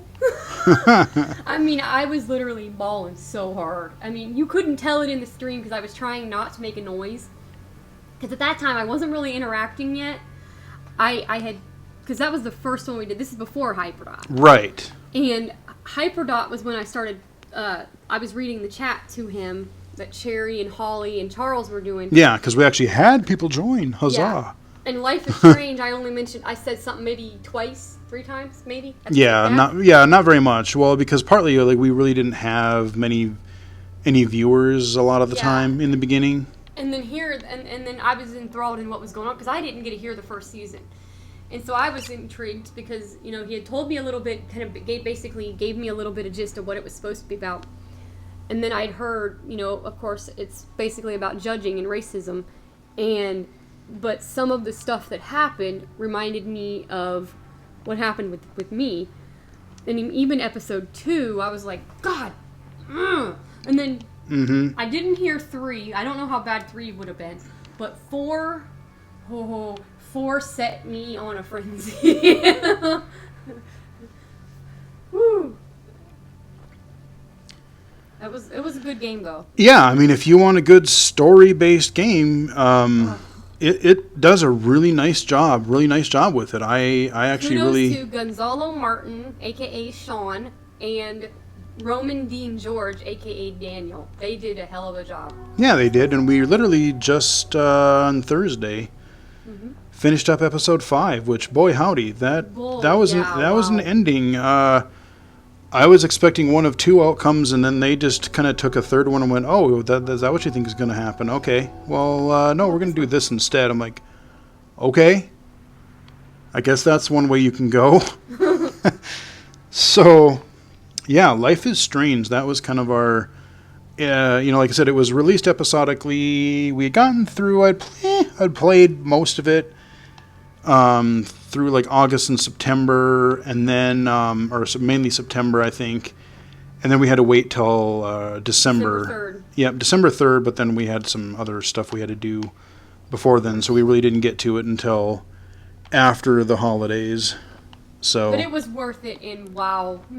Yeah, it's I really hope they do a season 3, and like I've said in the videos for it that I did, I like the storytelling. I think that I wish more devs would do stuff like that and just tell these slice of life stories, and you don't even need the superpowers. The superpowers. You don't need to, you don't need to say, oh, well, this is a video game, so we should have some crazy, weird, paranormal or, supernatural stuff I mean, that story happen. would have been powerful as it is, because it had me. Right, exactly. I mean, really, guys, seriously. Yeah. Even if you do season 3, you don't have to put that in there. Yeah, do a you powerful really story like that, guys, because you can affect people without that. Mm-hmm. I mean, you hit me hard with that without even knowing he had a superpower. Yeah, I mean, because you didn't know that until close to midway or better through the first episode. Yeah, and I mean, and that was after the incident with Brody. So I mean, I didn't even know he had anything going with him. No. And then I'm sitting there in tears. I'm like, I mean, I'm thinking, am I watching a freaking movie here, or is he playing a video game? I mean, seriously, that's what I thought. Because it was so powerful. I mean, immersive and powerful. Gosh.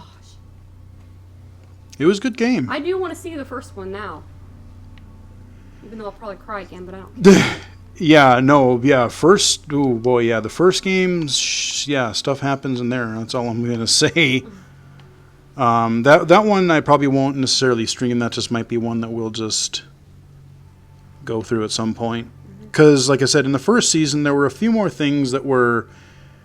And they relied more on the story and stuff in season 2, and there really wasn't, anything that was punishing, or it wasn't quite so gamey for the most part. There was a few things in the first one that were like, yeah, okay, whatever.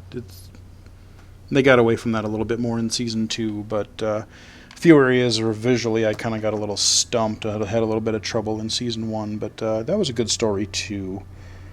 So October rolls around, and Riley was starting to do a few more things as far as both streaming and recording videos. We found, we did a couple of videos that she had been using that I really hadn't, because either I didn't know about or didn't have a need to use. We got a couple of sports apps and a couple of games and stuff accessible games on iOS that I didn't play.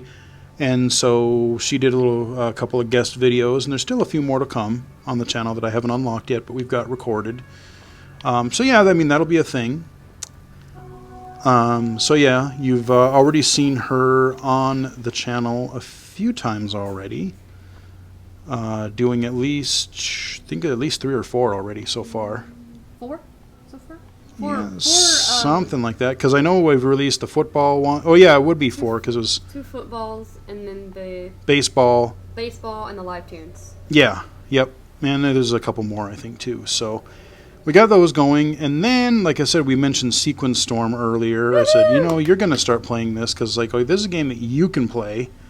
And I had told him, it was funny, because when he streamed it the first time, it was funny, because I'm like, we talked after the stream, we talked on the phone the next day, and I was like, dude, I've got to play that game. Yeah, I mean, because she's into music a lot, too. I love music.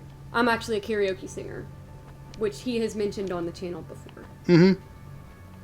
And he might link the channel, so you guys, if you want to check it out, can check it out. He might link it in the description. Sure. But yeah, I mean, so, she's streamed Sequence Storm a fair few times now. And there's still more to come on that. Yep, and there's still more with that. And taking a look at Skullgirls, which was fully accessible but quite difficult fighting game.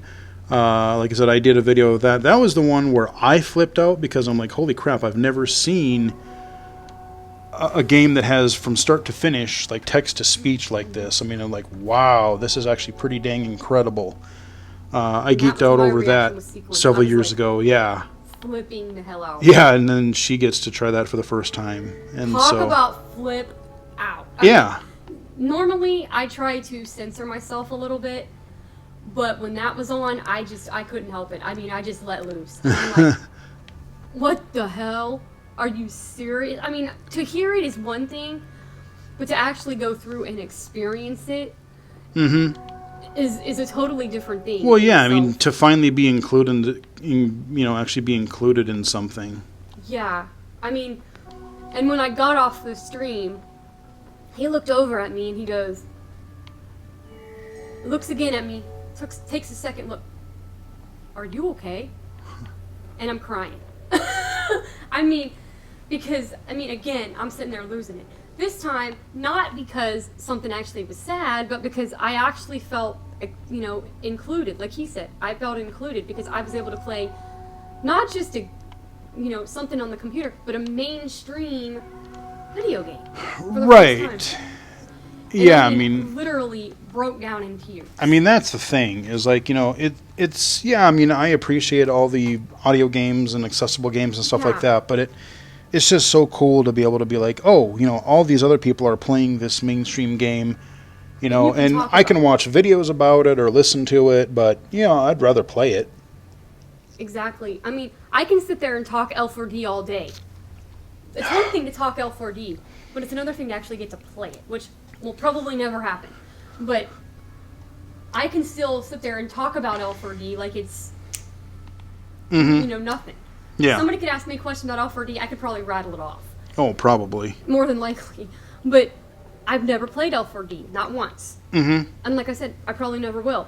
But to sit there and be able to say, hey, I've played this thingies. multiple times. I've played it. I'd say I probably have 4 or 5 streams still to unlock. Because well, 3 at least. And there's going to be a couple more before it's all said and done, because I still have fan appreciation stuff I got to do yet. You still got plenty of difficulty settings to go through. Ha ha ha ha ha. Yeah, funny. Yeah. But see, yeah, I get. So do you. Well, see, but like I said, I have all these other games I've mastered. You get to master your own there. See. But yeah, and to actually do that, and as he was closing that first stream, I'm in the background, literally in tears. I mean, he didn't know it until he looked back at me and noticed I was in tears. He didn't even know I was in tears while he was closing it. But it was so much fun.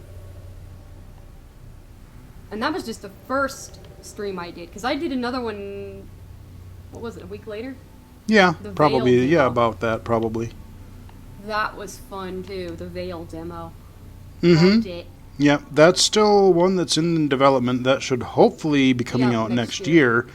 And I don't have it on the list, but we may as well mention, like I said, an updated demo of the Veil, but also another Kickstarter project. Pitch Black. Pitch Black. Story. Yeah. That's a mouthful. Yeah, but it's, like I said, I really like what they're going for, because one of the problems that I have with a lot of PC audio games is, like, I mean, I appreciate things like Swamp and things like that, where you're taking, like, you're trying to convey this, like, look at Journey right now. I'm in a desert. I've got, like, I'm just going to look in this direction. Are you toasty yet? What? I said, are you toasty yet in the desert? Oh. But, I mean, I'm looking around the desert. I can see there's rocks, there's pillars, there's sand, there's things floating around, there's another pillar there. There's things that should be connecting that I need to still figure out yet. There's a platform. I can instantly just rattle off a dozen things that are in this environment, whereas, like, a blind person, almost whether it's on a computer or, in a 3D space, a lot of what you're doing is, like, linear, and, like, you have to parse out, like, in a game like Swamp, you're like, okay, well, I got to have a compass, I got to have these other marker things, I've got to, use 15 different keys on the keyboard just to know where I am at any one time, which is doable, and it's cool once you master it, but what they're going for is really using binaural audio and letting the environment basically guide you and tell the story. So you're basically using your controller or a mouse and keyboard or whatever it is that you want to do, and you're just, like, the demo that they had for this Kickstarter project, which, yes, I did back, by the way. And you play the demo, and they just say, hey, see if you can find these few different things in the environment, and then you just wander around and see what other things that you can, whatever things you can find. You might find some shops, you might find some other just people talking. Gotta look for Sean the drunk. Yep, gotta look for the drunk. Sean is the voice actor's name, by the way. But yeah, I mean, I played it. I did a video for it, and then I had Riley try it just to see how she did with it. I mean, both of us. It took a couple minutes to be like, oh, okay, that's what we're doing here. And then I mean, we found pretty much everything in the demo. And again, the A4G podcast, we had an excellent interview. With Harry Cooper. Shout out to Yep, Harry. really fun, really fun. We had a couple interviews this fall that were really fun. David Evans from Falling Squirrel. Yeah. Which is the Veils developer. Yeah, both of those guys. I love talking to them, just really getting a insight into, you know, both of the way that their games were and what they were thinking and what they were designing for. Yeah, both games were just really, really cool, and it was so cool just to be able to get to talk to those developers. And yeah, Riley set all that up, and we did it. We had it happen, and yeah, it was really fun. But I did want to bring up both of those, both the Veil and Pitch Black. Pitch Black. Yeah, I'm trying to. Sorry, I was trying to get this stupid. Well, come on, are you gonna? Okay, there we go. Finally, I was trying to trigger this weird ribbon thing. But let's see, October. I think that's where we are.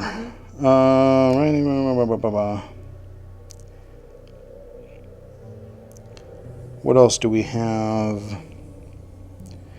Yeah, we got to stream VR for the first time. Dreadhall. Yeah, that was pretty fun. That started a whole kind of slew of VR streams, and we're definitely going to do some more of those in the future. Definitely want to do a few more of those. Another game Riley fell in love with. Yep, Dreadhalls. We'll have to do some Job Simulator at some point.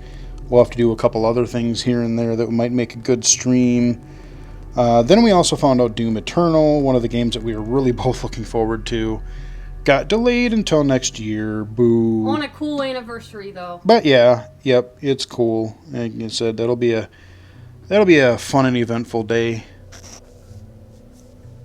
Because yeah, that was the day where you decided, hey, let's do this advocacy thing, Mm-hmm. And then it's like, and it's funny because this game, I tell you, the Doom series has impacted my life in more ways than one. And for a game in my favorite series to come out on the day that I became the advocate. Became an advocate, yeah. Yep. For that to come out on that day of all days, that is cool. Yep, so we get to wait for March 20th on that. Oh, yeah, Outer Worlds. I started playing that. I haven't gotten to play it for a while, and I've been enjoying what I've been playing so far. This is kind of like a Fallout. Basically, from the developers of Fallout New Vegas, they kind of did their own spin-off. They did their own series, and for the most part, I really like what they're doing. There's some really neat dialogue, different kind of customization, different character options. It's funny because I'm playing, like, you can actually play a dumb character. So, like, you can... Oh, okay, if I leave it alone, it just... Okay, that's interesting. But it'll, like, you can... So I'm playing this really, like, dumb savant guy who's, like... I think he was like a some kind of a master electrician thing or something, but he's really also just kind of dumb and clueless. But everybody, you know, just like this dumb innocent charm. And some of the dialogue options in there are just hilarious when you actually do them. It's pretty funny. But yeah, so I did a video for that if you want to check that out. Did an A4G giveaway. Shout out to Carl Grantham. What's up, Carl, our winner? Yep, and you know, again, that's where Audio Wizards comes in, because they were kind enough to donate codes that we gave away, and I was kind of sad though, because like I said, I'm glad Carl got a chance to pick up a copy, but you know, we really tried to get it out there and promote it and everything, but we really didn't have, Not you many know, people entered. we can't give away. It's funny, we have free shit and you can't give it away. Okay, well, hey, that's on you, I guess, but you know, hey, whatever. We had that happen, but the other really cool thing that happened in October is, I mentioned earlier, I did the GA Conf in March, but they had the European version, and of course, like 2 days beforehand, I realized, oh hell, they're actually going to stream this thing for the first time, because we had been wanting that. They, you know, this is the third year that the conference has gone on, and they had a European version of it last year, But I found out like a couple days, I'm like, oh, you know what? I so have to, like, I know I can watch the archives, but I found out that it's streaming. I'm like, no, I so have to figure out a way to be a part of this. So, yeah, being European time and all, we got up at 3 in the morning. No joke, we did. Oh, Had yeah, our suckers. caffeine, we were good. Yeah. Started at 3 o'clock in the morning and basically sat there until about noon, our time, when it ended. And yeah, we tuned into some GA-Conf sessions, and again, they were really good. They were really... And our poor followers got blew up. We didn't warn them when we kind of blew them up with tweets, but... Yeah. But yeah, I mean, we really had to acknowledge them. But yeah, I mean, that was just a really fun thing, just being able to...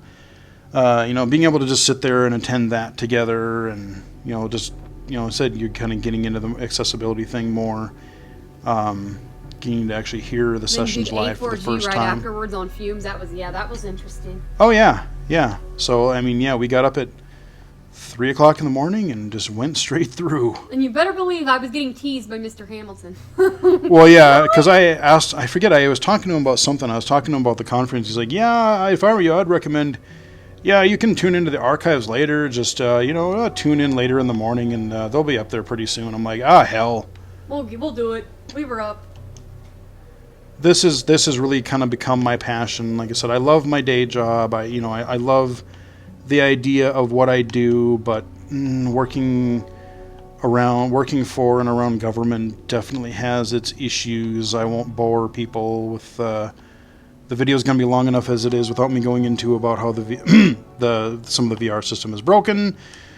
But, it is what it is. And this is just like, if I could, again, I've said this publicly on Twitter and places, if I could somehow find a way to turn this into a professional gig somehow, I would love to be able to do that, whether it's like working for a company or consulting or doing just something where I knew that I could sort of have, because, I've been ghetto poor before and I don't want to do that again, so I'm definitely not going to give up the good thing that I have. But I would love to be able to combine both, assistive technology, accessibility, and games, and especially since I've been doing this streaming and video stuff for a while. I've done some consulting gigs just on the side, whatever, but I'm getting action. Yeah, and so... I've only been at this almost 9 months. A little over 9 months now. Yeah, and so, like I said, it would just be really, that's one thing that I would just... if I made a kind of a career move or something like that, that would be something that I would be potentially really intrigued, really like to try. So, but yeah, GA-Conf EU was pretty dang fun. Definitely check out the archives of that. November, 2 more months to go, guys. So we podcast kept going. We got Flashback Fridays. Started kind of what I do on the channel, dedicating an episode to a single game, talking about it and why it's cool and just, things that are noteworthy about it and things like that. Started with A4G's namesake. Yep, had to. Yeah, that was only the logical thing to do. Yep. Yep, and so we had to do it. Also, we had to do an anniversary stream for Left 4 Dead. Speaking of that, because it turning 10, so that was pretty cool. That was fun. Yep, and it is, actually it hasn't been too cold lately, but for a while there, hell was starting to freeze over because, yeah, Shenmue 3 finally came out. I had played the Kickstarter demo about a month or two before, but I have not beaten it yet. But, I played quite a bit of Shenmue 3. Yes, it is a real thing. It is on the PS4 and the PC via the Epic Game Store. Cheesy voice acting to boot. Should you want to check it out? Oh yeah, no, I mean this game is a product of its time. I mean, it is literally like, hey, what if the last 20 years of gaming, what if that never happened and we just picked right up where we left off? Very, very few. There's a very few like modern game concessions that were like, oh, okay, well, we'll allow you to do this and we'll have this feature, but no, I mean, this is a game that was right out of like 1999, 2000. And the cheesy voice acting, Wouldn't be Shenmue without it. it's still so there. I mean, I really genuinely would love to know how they recorded those and like, or how they wrote the dialogue, because even if you write dialogue that way, I don't know if it's like a translation issue or what, but it like, there are interactions that characters have that like I've never in my life have heard two sides of a conversation go quite the way they do in a game like Shenmue. I mean, it's really, really weird, but weirdly charming in a strange way. And they did get Corey Marshall back, who voices Ryu Hazuki. Yep, we got the original voice actor, and he doesn't sound older at all. No. He pretty much sounds, again, just like he would have back if this would have come out in 2001. And I've heard an interview with him, and he does sound like a teenage boy. I'm telling you. And I'm not saying that to be rude, but he does sound like he could play a high school kid. Mm-hmm. I mean, he does not have age to him at all. And this man is married with a kid. So yeah, Shenmue 3, I mean, who would have thought? I hope that it does well enough. I hope that, because they already said, this is not the end of his story, and God knows how many more games he'll have to try to create to wrap it all up. So obviously we're not going to get closure with Lundy or anything like that probably, but, I'm just curious to know what's going to happen, and hopefully it doesn't take another 20 years, because otherwise that's going to be a problem. Star Wars Jedi Fallen Order. Checked out basically the tutorial area of that, but haven't even had a chance to take a peek at that. That was one that we saw at E3 that looked kind of promising, Yeah, so I liked it. take a look at that. Like I said, I mentioned that earlier, we got the new microphone, which is why you're able to hear Riley a little bit better today. So we finally got that going. By For request. streams and such. Yeah, that was kind of a request, especially once she became more active in the streams. We can't hear you. We only hear the zombies. Or whoever. Yep. Now And I then- can scare the daylights out of people. Yeah, and now, and like I said, now, I had been doing the YouTube thing for, God, almost like 7-8 years now. And started a new thing that we experimented with this year, the Fan Appreciation Month, which was Riley's idea. And we shot things out to Twitter and just said, hey, what are some things that you might want to have streamed for the month of December? And we're working on a few of those right now. So we are working on doing that. Which will probably expand into January a little bit because, time just got away. Yeah. So we have that, and then we kind of move into December. We got again the Fan Appreciation Month. Yeah, and then one of the things we had to take a weekend off because the girlfriend had to meet the parents. Yeah. So yeah, we took a trip out just to see my family, and we stayed, and it wasn't just like, oh, we'll just come for the weekend or whatever. Oh no, heck, we just we took a break. We stayed out. We took the train out there and stayed out there for about a week, and had a good time, and just hung out, relaxed. I pretty much unplugged from the internet and Twitter and social media. I mean, I checked a couple of things here and there. I released the videos that were archived, just so that you guys would have stuff to watch on the regular scheduled days and stuff like that. But otherwise, it was really nice just to kind of turn everything off. I don't have to worry about streaming schedules or videos or recording or work or anything like that. It was just really kind of nice to be able to do that. Had a few drinks, had a few more. That was pretty fun. Girlfriend started singing out of nowhere. Oh yeah, that was a blast. That was a pretty dang fun evening, if I do say so myself. And yeah, my dad is like, oh yeah, she fit in the family. She drinks just like the rest of us. So yeah, That's pretty sad when the dad says it. Oh. Yeah, it was pretty good. It was a pretty fun trip, pretty relaxing. It was fun. Yep. So we had that. That's why we had to take a weekend off. Oh, okay. They're going to sit in that little portal thing. Okay.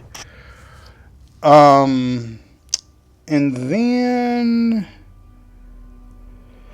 yes, Trepang 2 demo. This is something I discovered within the last week from another YouTube channel that I follow. And holy hell, this is not, it's not like your 90s shooter, but if you like Max Payne, if you like the original Fear, First Encounter Assault Recon, the first-person shooter with slow-mo, bullet time, and all kinds of craziness, ooh, this is a good demo. The game isn't out yet, but the demo is. There's a couple levels. There's a couple of basically wave-based horde mode survival levels. Going to do a stream of that at the end of the next weekend. That's going to be really fun. I've played the hell out of that in the last few days. And, yeah. Music to boot. A what? Catchy music. Oh, yeah, catchy music. I mean, everything with the characters and everything, the enemies that you fight, they're pretty fun. Their AI and their dialogue and stuff is just right out of Fear. Classic. Yep. So, Trepang 2, that's going to be a definite, that just jumped way up high on my 2020 wish list. Hopefully that comes out fairly soon. And from even the demo of what I played, aside from a few little things here and there, it seems quite polished. So I don't know if they really worked on just that one level, or if they, have a thing. Maybe they can just, boom, we got the core of this thing down. Let's go. So I don't know. I don't have a release date for it. I don't have an ETA, but I'm really looking forward to that. When I was back the last day, I think that we were back, I also discovered a VR game that came out of nowhere, basically a first-person brawler called Path of the Warrior, which I had mentioned briefly earlier, and just did a video for it. We'll probably I already did the video. I did release the video for that on Wednesday. Yeah.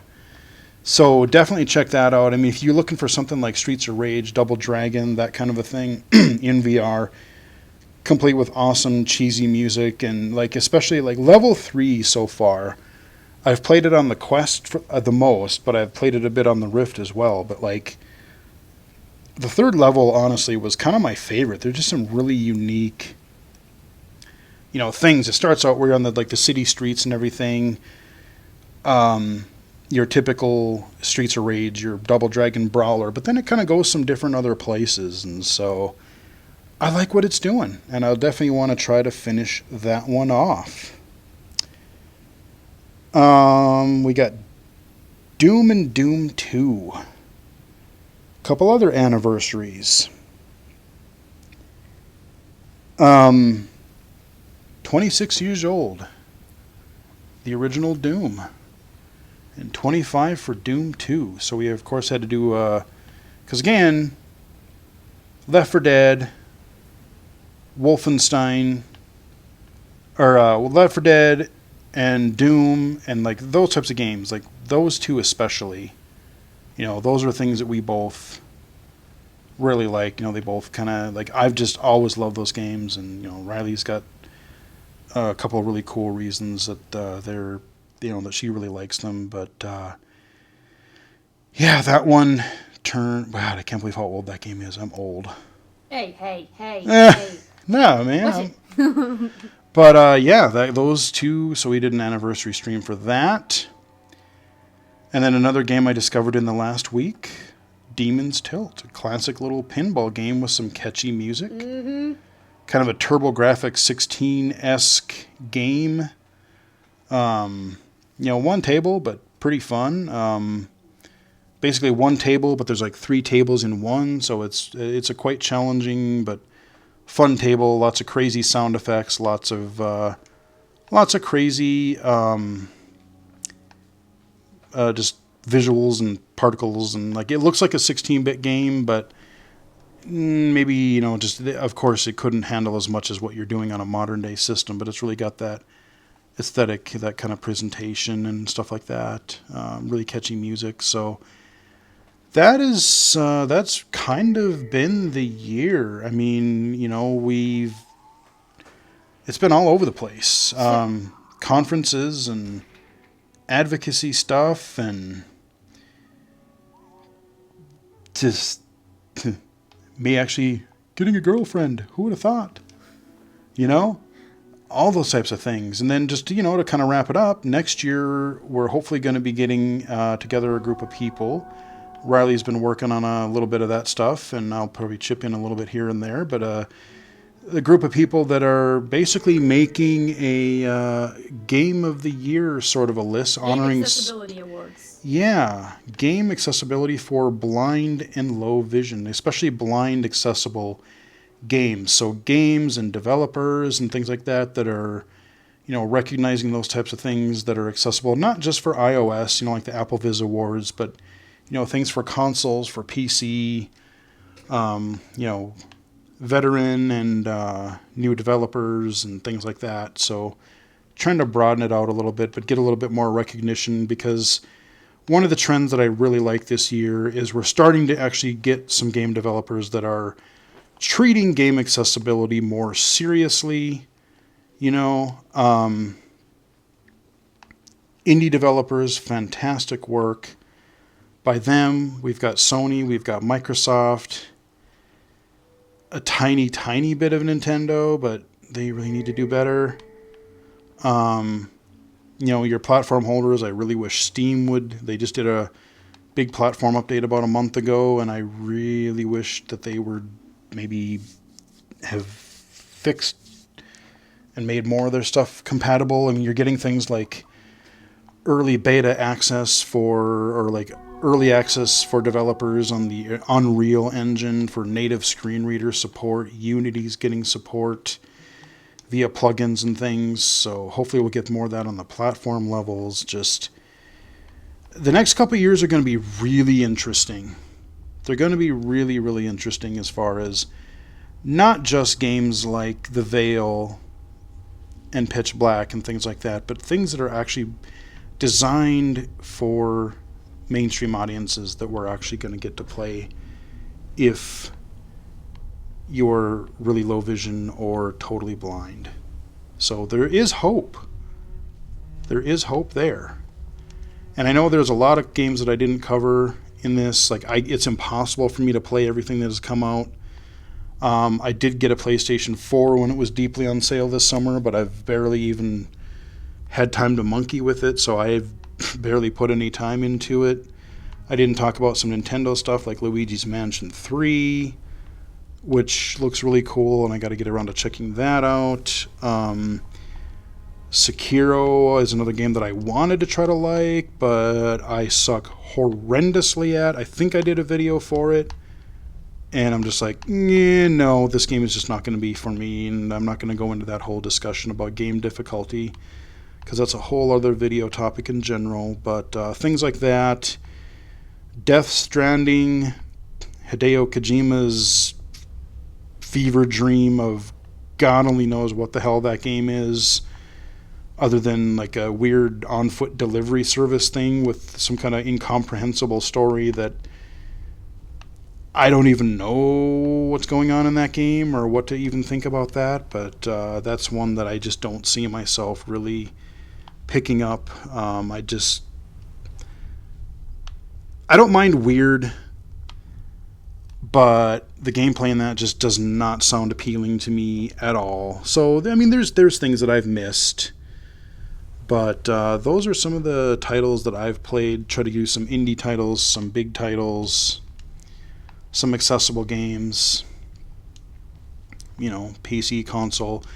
Oh, Tetris 99, that was another doozy. That was kind of a cool thing. Everyone is doing their own battle royale thing. They're like, oh yeah, we'll do Apex Legends, we'll do Fortnite, we'll do all these other games that have these battle royale things, PUBG or whatever. And then Nintendo's like, oh yeah, we can do a battle royale too. And then Tetris 99. Ooh. I was like, we'll get in on this. Playing Tetris against 99 other people is absolute madness. And I have never been first. I think I got down to, the lowest I got was probably in the teens somewhere.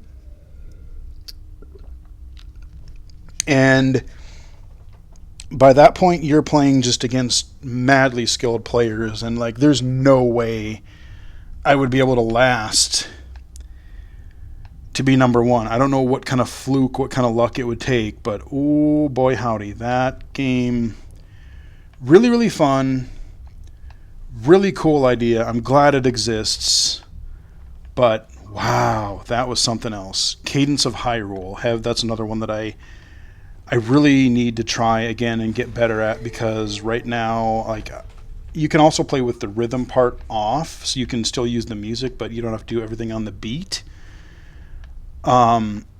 It's insanely hard, but it's got some insanely catchy music. So like I said, I'm not really able to cover Nintendo stuff on the channel because I can't capture the Switch. But there's been some stuff on there that I've periodically looked at. Box Boy, Box Girl, fun little 2D puzzle platformer game that I got really sucked into for a good couple of weeks.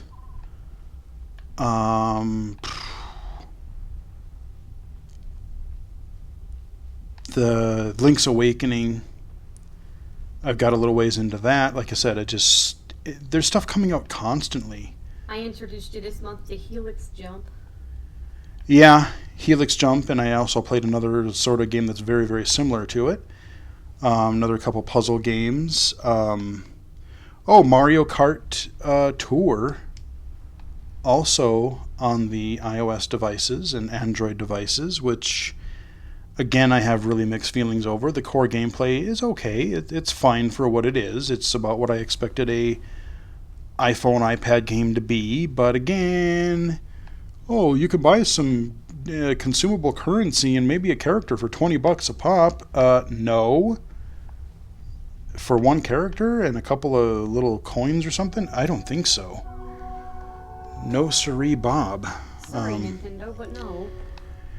So yeah, I mean, I have been playing some of that stuff. Nintendo has had a pretty solid year. There's a ton of indie stuff that's come out to the Switch. There's been a few really good first-party games. I'm sure there'll be some more stuff next year. But, like I said, I mean, I could go here, forever and just be like, oh, this happened, that came out. It's impossible to think of everything because it's just been one hell of a year. Game accessibility and conferences and E3, and we got new consoles on the horizon, tons of game accessibility stuff, and then all the stuff that Riley and I have done and gone through, and like I said, just really meeting each other this year, and started talking, started going out, and then the whole living up here and dealing with family things, and it's one hell of a roller coaster ride. And we were trying to make the list of things for this video, and we were coming up with things over the last month, but it's like, oh, wait, that happened this year? I mean, I think of things like, even, before March is one thing. That seems like a decade ago. And even you go back to like August or July, and I'm like, wait, what? Before that happened? That was this year? I mean, on one hand, time flew by, but on the other hand, holy God, I mean, this thing just, yeah, I mean, this year. He's like, Rage 2? What? Yeah, that was I mean, I remember playing it, but it seemed like ages and ages ago. And then I thought, like, you had mentioned later on Crackdown 3. I'm like, that was this year? Yeah, apparently it was. But, I mean, I did. I had to double check a few times. And it's funny because, on some of the streams, you'll hear me yell something to him. Now, mind you, like we were talking about Sequence Storm, I have 40% hearing loss in my right ear. So I use the panning so that I can hear it better by moving some of the sound effects out of the right ear into the middle so I can hear it in both ears. Mm-hmm. Well, on Left 4 Dead, there is so much going on that it's impossible to hear everything going on. But Miss Coondog Ears over here hears shit from way out in the distance. And it's because I hear low frequencies.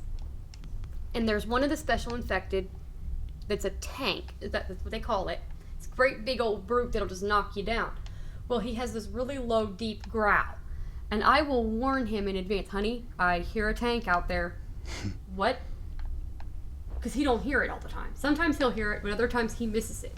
Because he's hearing stuff that's closer to us. Which I hear that as well, but I hear him off in the distance. Yeah, got to concentrate on my immediate threat. Yeah. And it's funny because I have the left headphone off my ears. I hear it in the bad ear, which is scary. Just imagine what would happen if I heard it in both. You know, so that's how good the audio is in that game.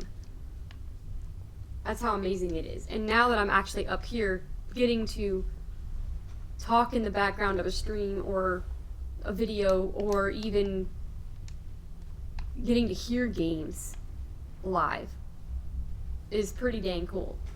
To hear some of the games that I've liked for a long time live it's crazy. Mm-hmm.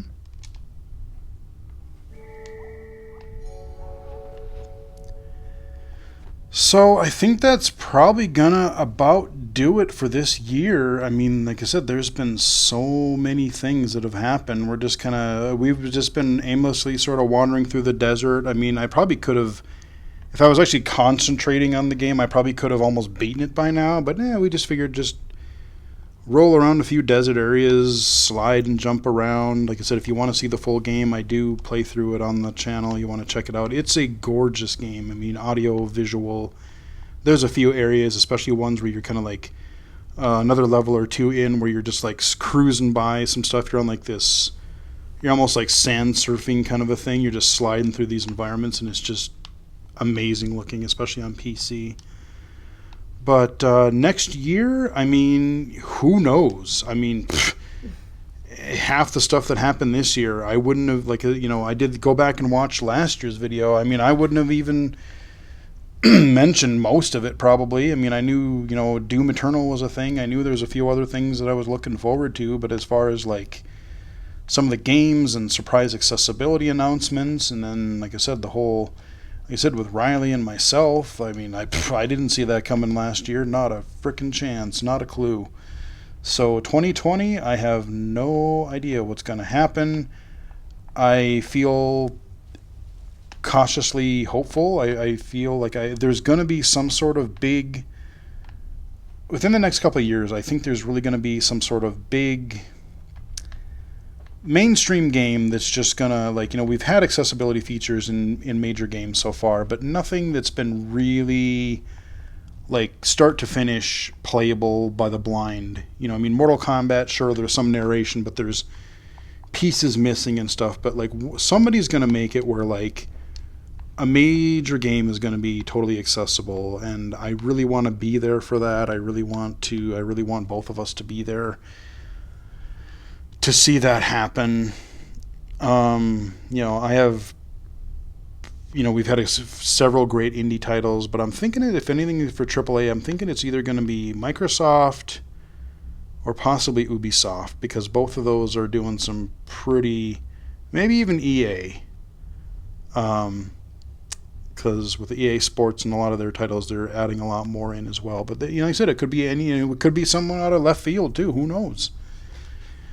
But I think that we're going to see some sort of crazy... the thing is, once we get a AAA thing, once they start getting recognition, I mean, you saw the Super Bowl ad this year. I didn't even mention that. The Super Bowl ad that, prime time, the biggest event of the year for a lot of people. We saw the the adaptive controller advertisement. I got to play with that too this year. Yeah, and we saw the the holiday commercial for it last year. I commented on that last wrap up. So once people start to figure out, oh, you know what? Hey, we are missing a whole bunch of people, and as a market, and then if we start seeing a big company say, hey, we're going to actually bother to take this seriously, and we're going to have a bunch of people. We're going to make accessibility a core part of what this is going to be. I think it'll start to kind of, avalanche from there. I'm hoping that people will just kind of catch on and go, oh yeah, why shouldn't we? Why can't we just make this a thing? Many years ago, we didn't have a lot of subtitles. We didn't have customizable controls. We didn't have colorblind features. Now it's a surprise, even if they don't do it fully correctly. At least a vast majority of the games have it. It's a standard. So hopefully in another 5-10 years, maybe text-to-speech and other things like that will be also standard. Who knows? But I'm hoping. So the channel will still be going. We're still going to be doing our regular Wednesday, Friday, probably Monday, Wednesday, Saturday, I should say. Wednesday and Saturday videos, Mixer Mondays. Got the podcast going. We got our Mixer streams going, usually on weekends, maybe occasionally during the week if something really miraculous comes around that I just feel like, we're going to stream tonight. Bonus videos here and there, holidays and stuff like that.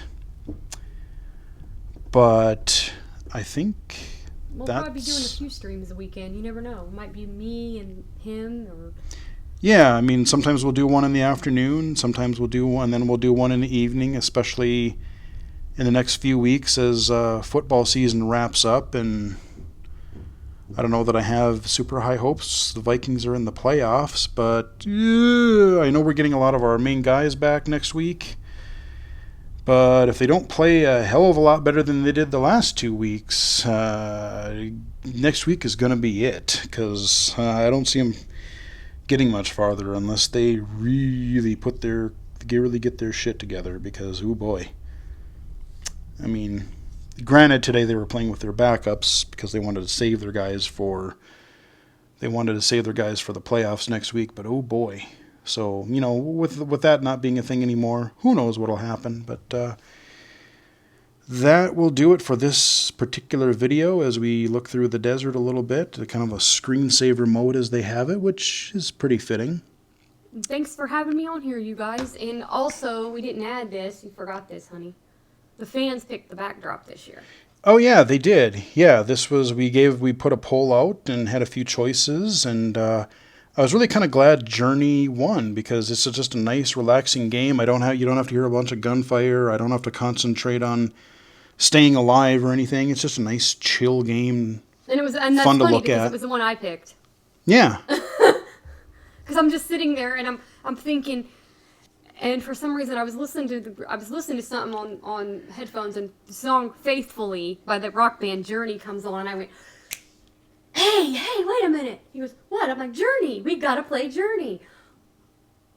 and it ended up winning, so I thought that was pretty cool. Yeah, and like I said, I was really glad that it did because it's a nice, relaxing thing. I've done a couple of VR titles in the past. I've done. The Viscera cleanup detail, I think I did that for a couple of years. So it's like I wanted something different. Yeah, so I wanted something different just, for this year. And this, I think, was a pretty darn good fit. So. And since, our topic of the main thing is life is strange, because, yeah, it is. That's our phrase of the year. Yep. And, Journey is kind of fitting because, 2019 has been kind of a journey. Yeah, that's what I was thinking, too. So next year, we'll do Fan Appreciation Month again, and we'll probably, more than likely, mention it on the channel earlier so we can get more fan requests in. So, hope you guys enjoyed the video. Hope you've... enjoyed it. It's been a longer one, but hey, we got through it.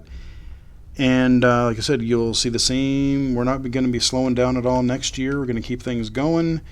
Follow me on Twitter at BGFH79, mixer.com/BGFH. You can follow me there.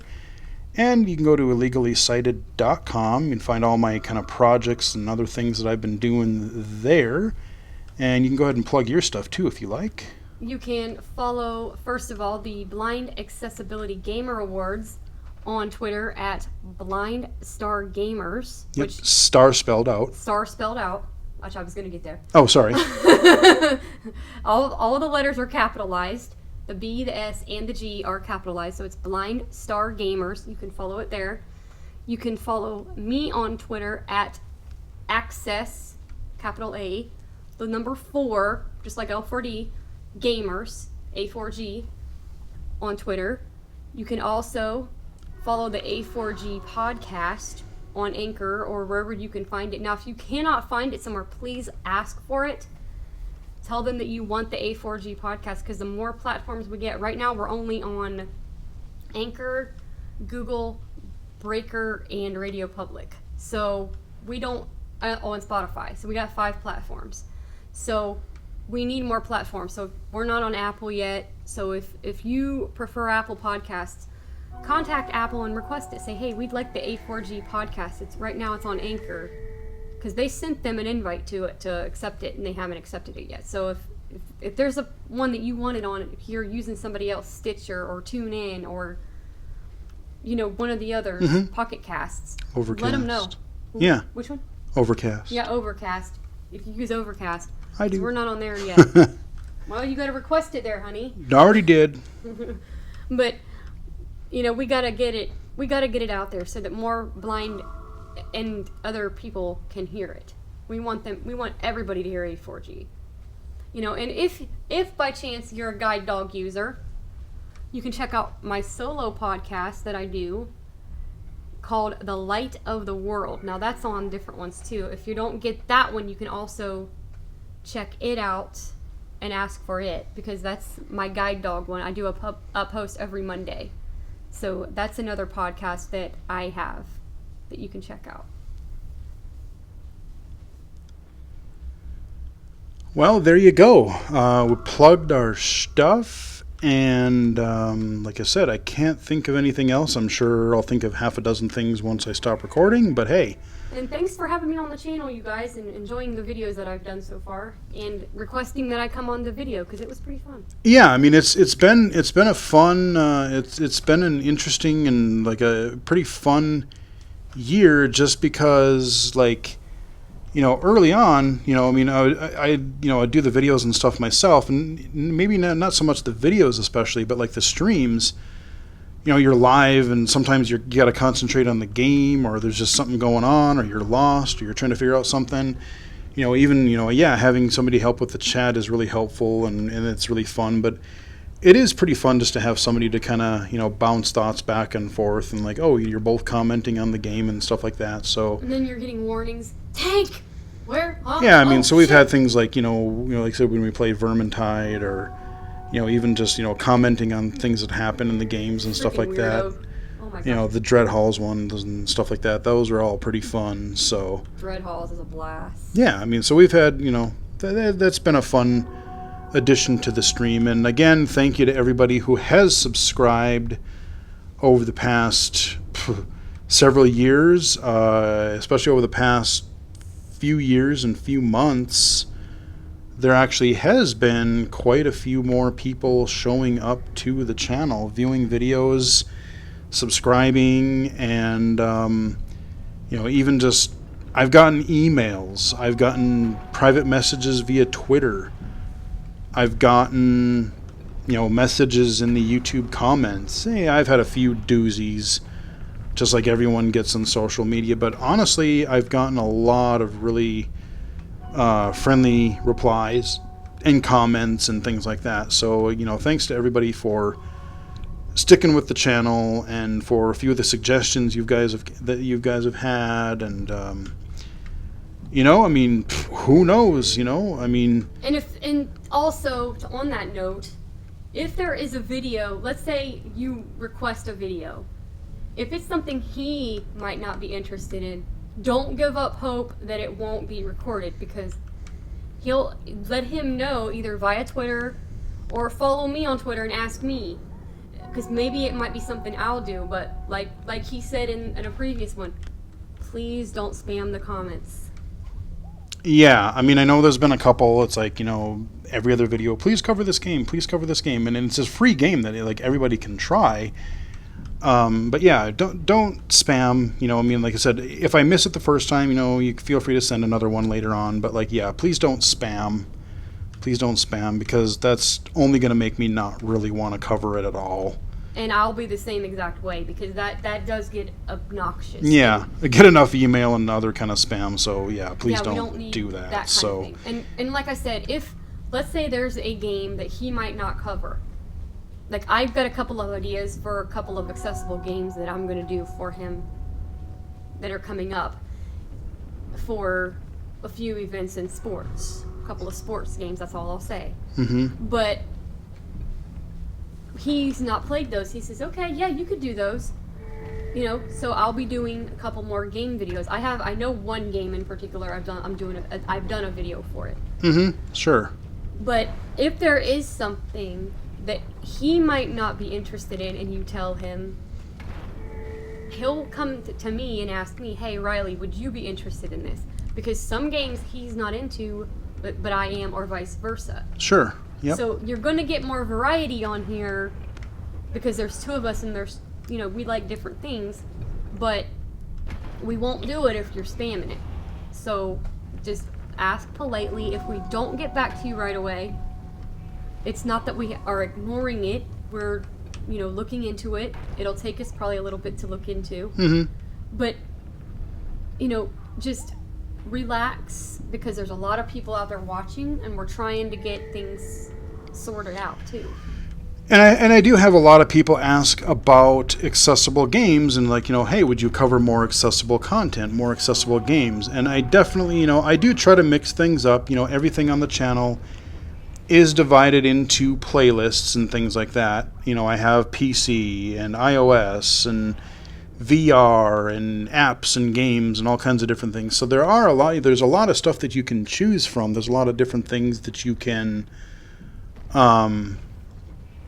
that you can find, but a lot of people ask about accessible content, and I'm like, well, and I'm more than happy to cover some of that, but the reality is, there's not near as many blind accessible games released as there are mainstream games. I mean, you can go to Steam and get literally 50 games a day if you want to, you know, for sighted players. Blind players, I really got to ration those out, so I'm not going to be covering those as often, simply for the fact of if I did, I would run out, and I don't necessarily have an interest in playing all of them either. You know, I mean, I'm not super into, let's say, turn-based games as much. You know, occasionally, sure. But there's a certain genres, just like anything, that, you know, I might cover or whatever, but... which is where I come in. Yeah, so we might... vision, and I'm light perception blind. So I only can see light and dark. So most of the accessible games, if he don't cover them, I will be. Because I can play them, because that's basically all I can play until more games that are mainstream, like Sequence Storm, come out. So, but yeah, I mean, that's why, you know, like... I might do, you know, a half a dozen, you know, mix things up between low vision or PC and console and iOS and everything like that. I'll, you know, VR, and then I'll do an accessible app or game, is because I kind of want to ration them out. I want to include you guys, but, you know, I also realize there's not enough content just to do those. And I do play a lot of, because I have enough vision, I do play a lot more mainstream visual games when I can, so that's just kind of the way, you know, that I play. And on that note too, I'm just going to throw this out there because I know we have a lot of blind listeners. Even if we're on Mixer, let's say we're on Mixer and we're streaming something and you find out you can't play it, still, you don't have to run, because the audio alone in a lot of these games, even though you might not be able to play that, I can't play it either, but it's a really neat game to listen to, not only for audio, but, you know, there's a lot of different things that go on. And, you know, here's the thing. If you want to support the advocacy, we're trying to get it out there. So the more views it gets, you know, if people see it, you never know who might see it. I mean, we did an Access Unlocked for Left 4 Dead, for example. We had somebody a couple weeks ago come in at the beginning of it when they found out it was not accessible for somebody that's totally blind. They're out the door. Boom. They're gone. They run. And that don't help the streamer, and that don't help a developer to want to do it. Because you never know who's going to come in and see it. And if they see, oh, well, they're talking accessibility, but there's only maybe 3 people in there. That's not going to help us any to get our cause done. So please don't run off, because you want to support it. You want to get these developers to pay attention to making things accessible, and they see only maybe a couple people in the stream. They're not going to want to stay and find out what's going on. They're just going to be like, okay, well, they're not serious. So you don't want to just run off. You want to show as much views as you can for that streamer. Yeah, exactly. Oh,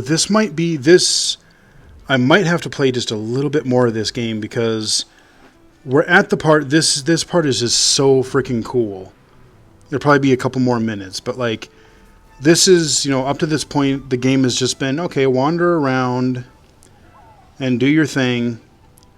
This is almost like an on rails. It's pushing me forward. And this is my favorite part of this game, I think, honestly. I mean, it's just, there's some visuals in here that are... this isn't the part that freezes you? The what?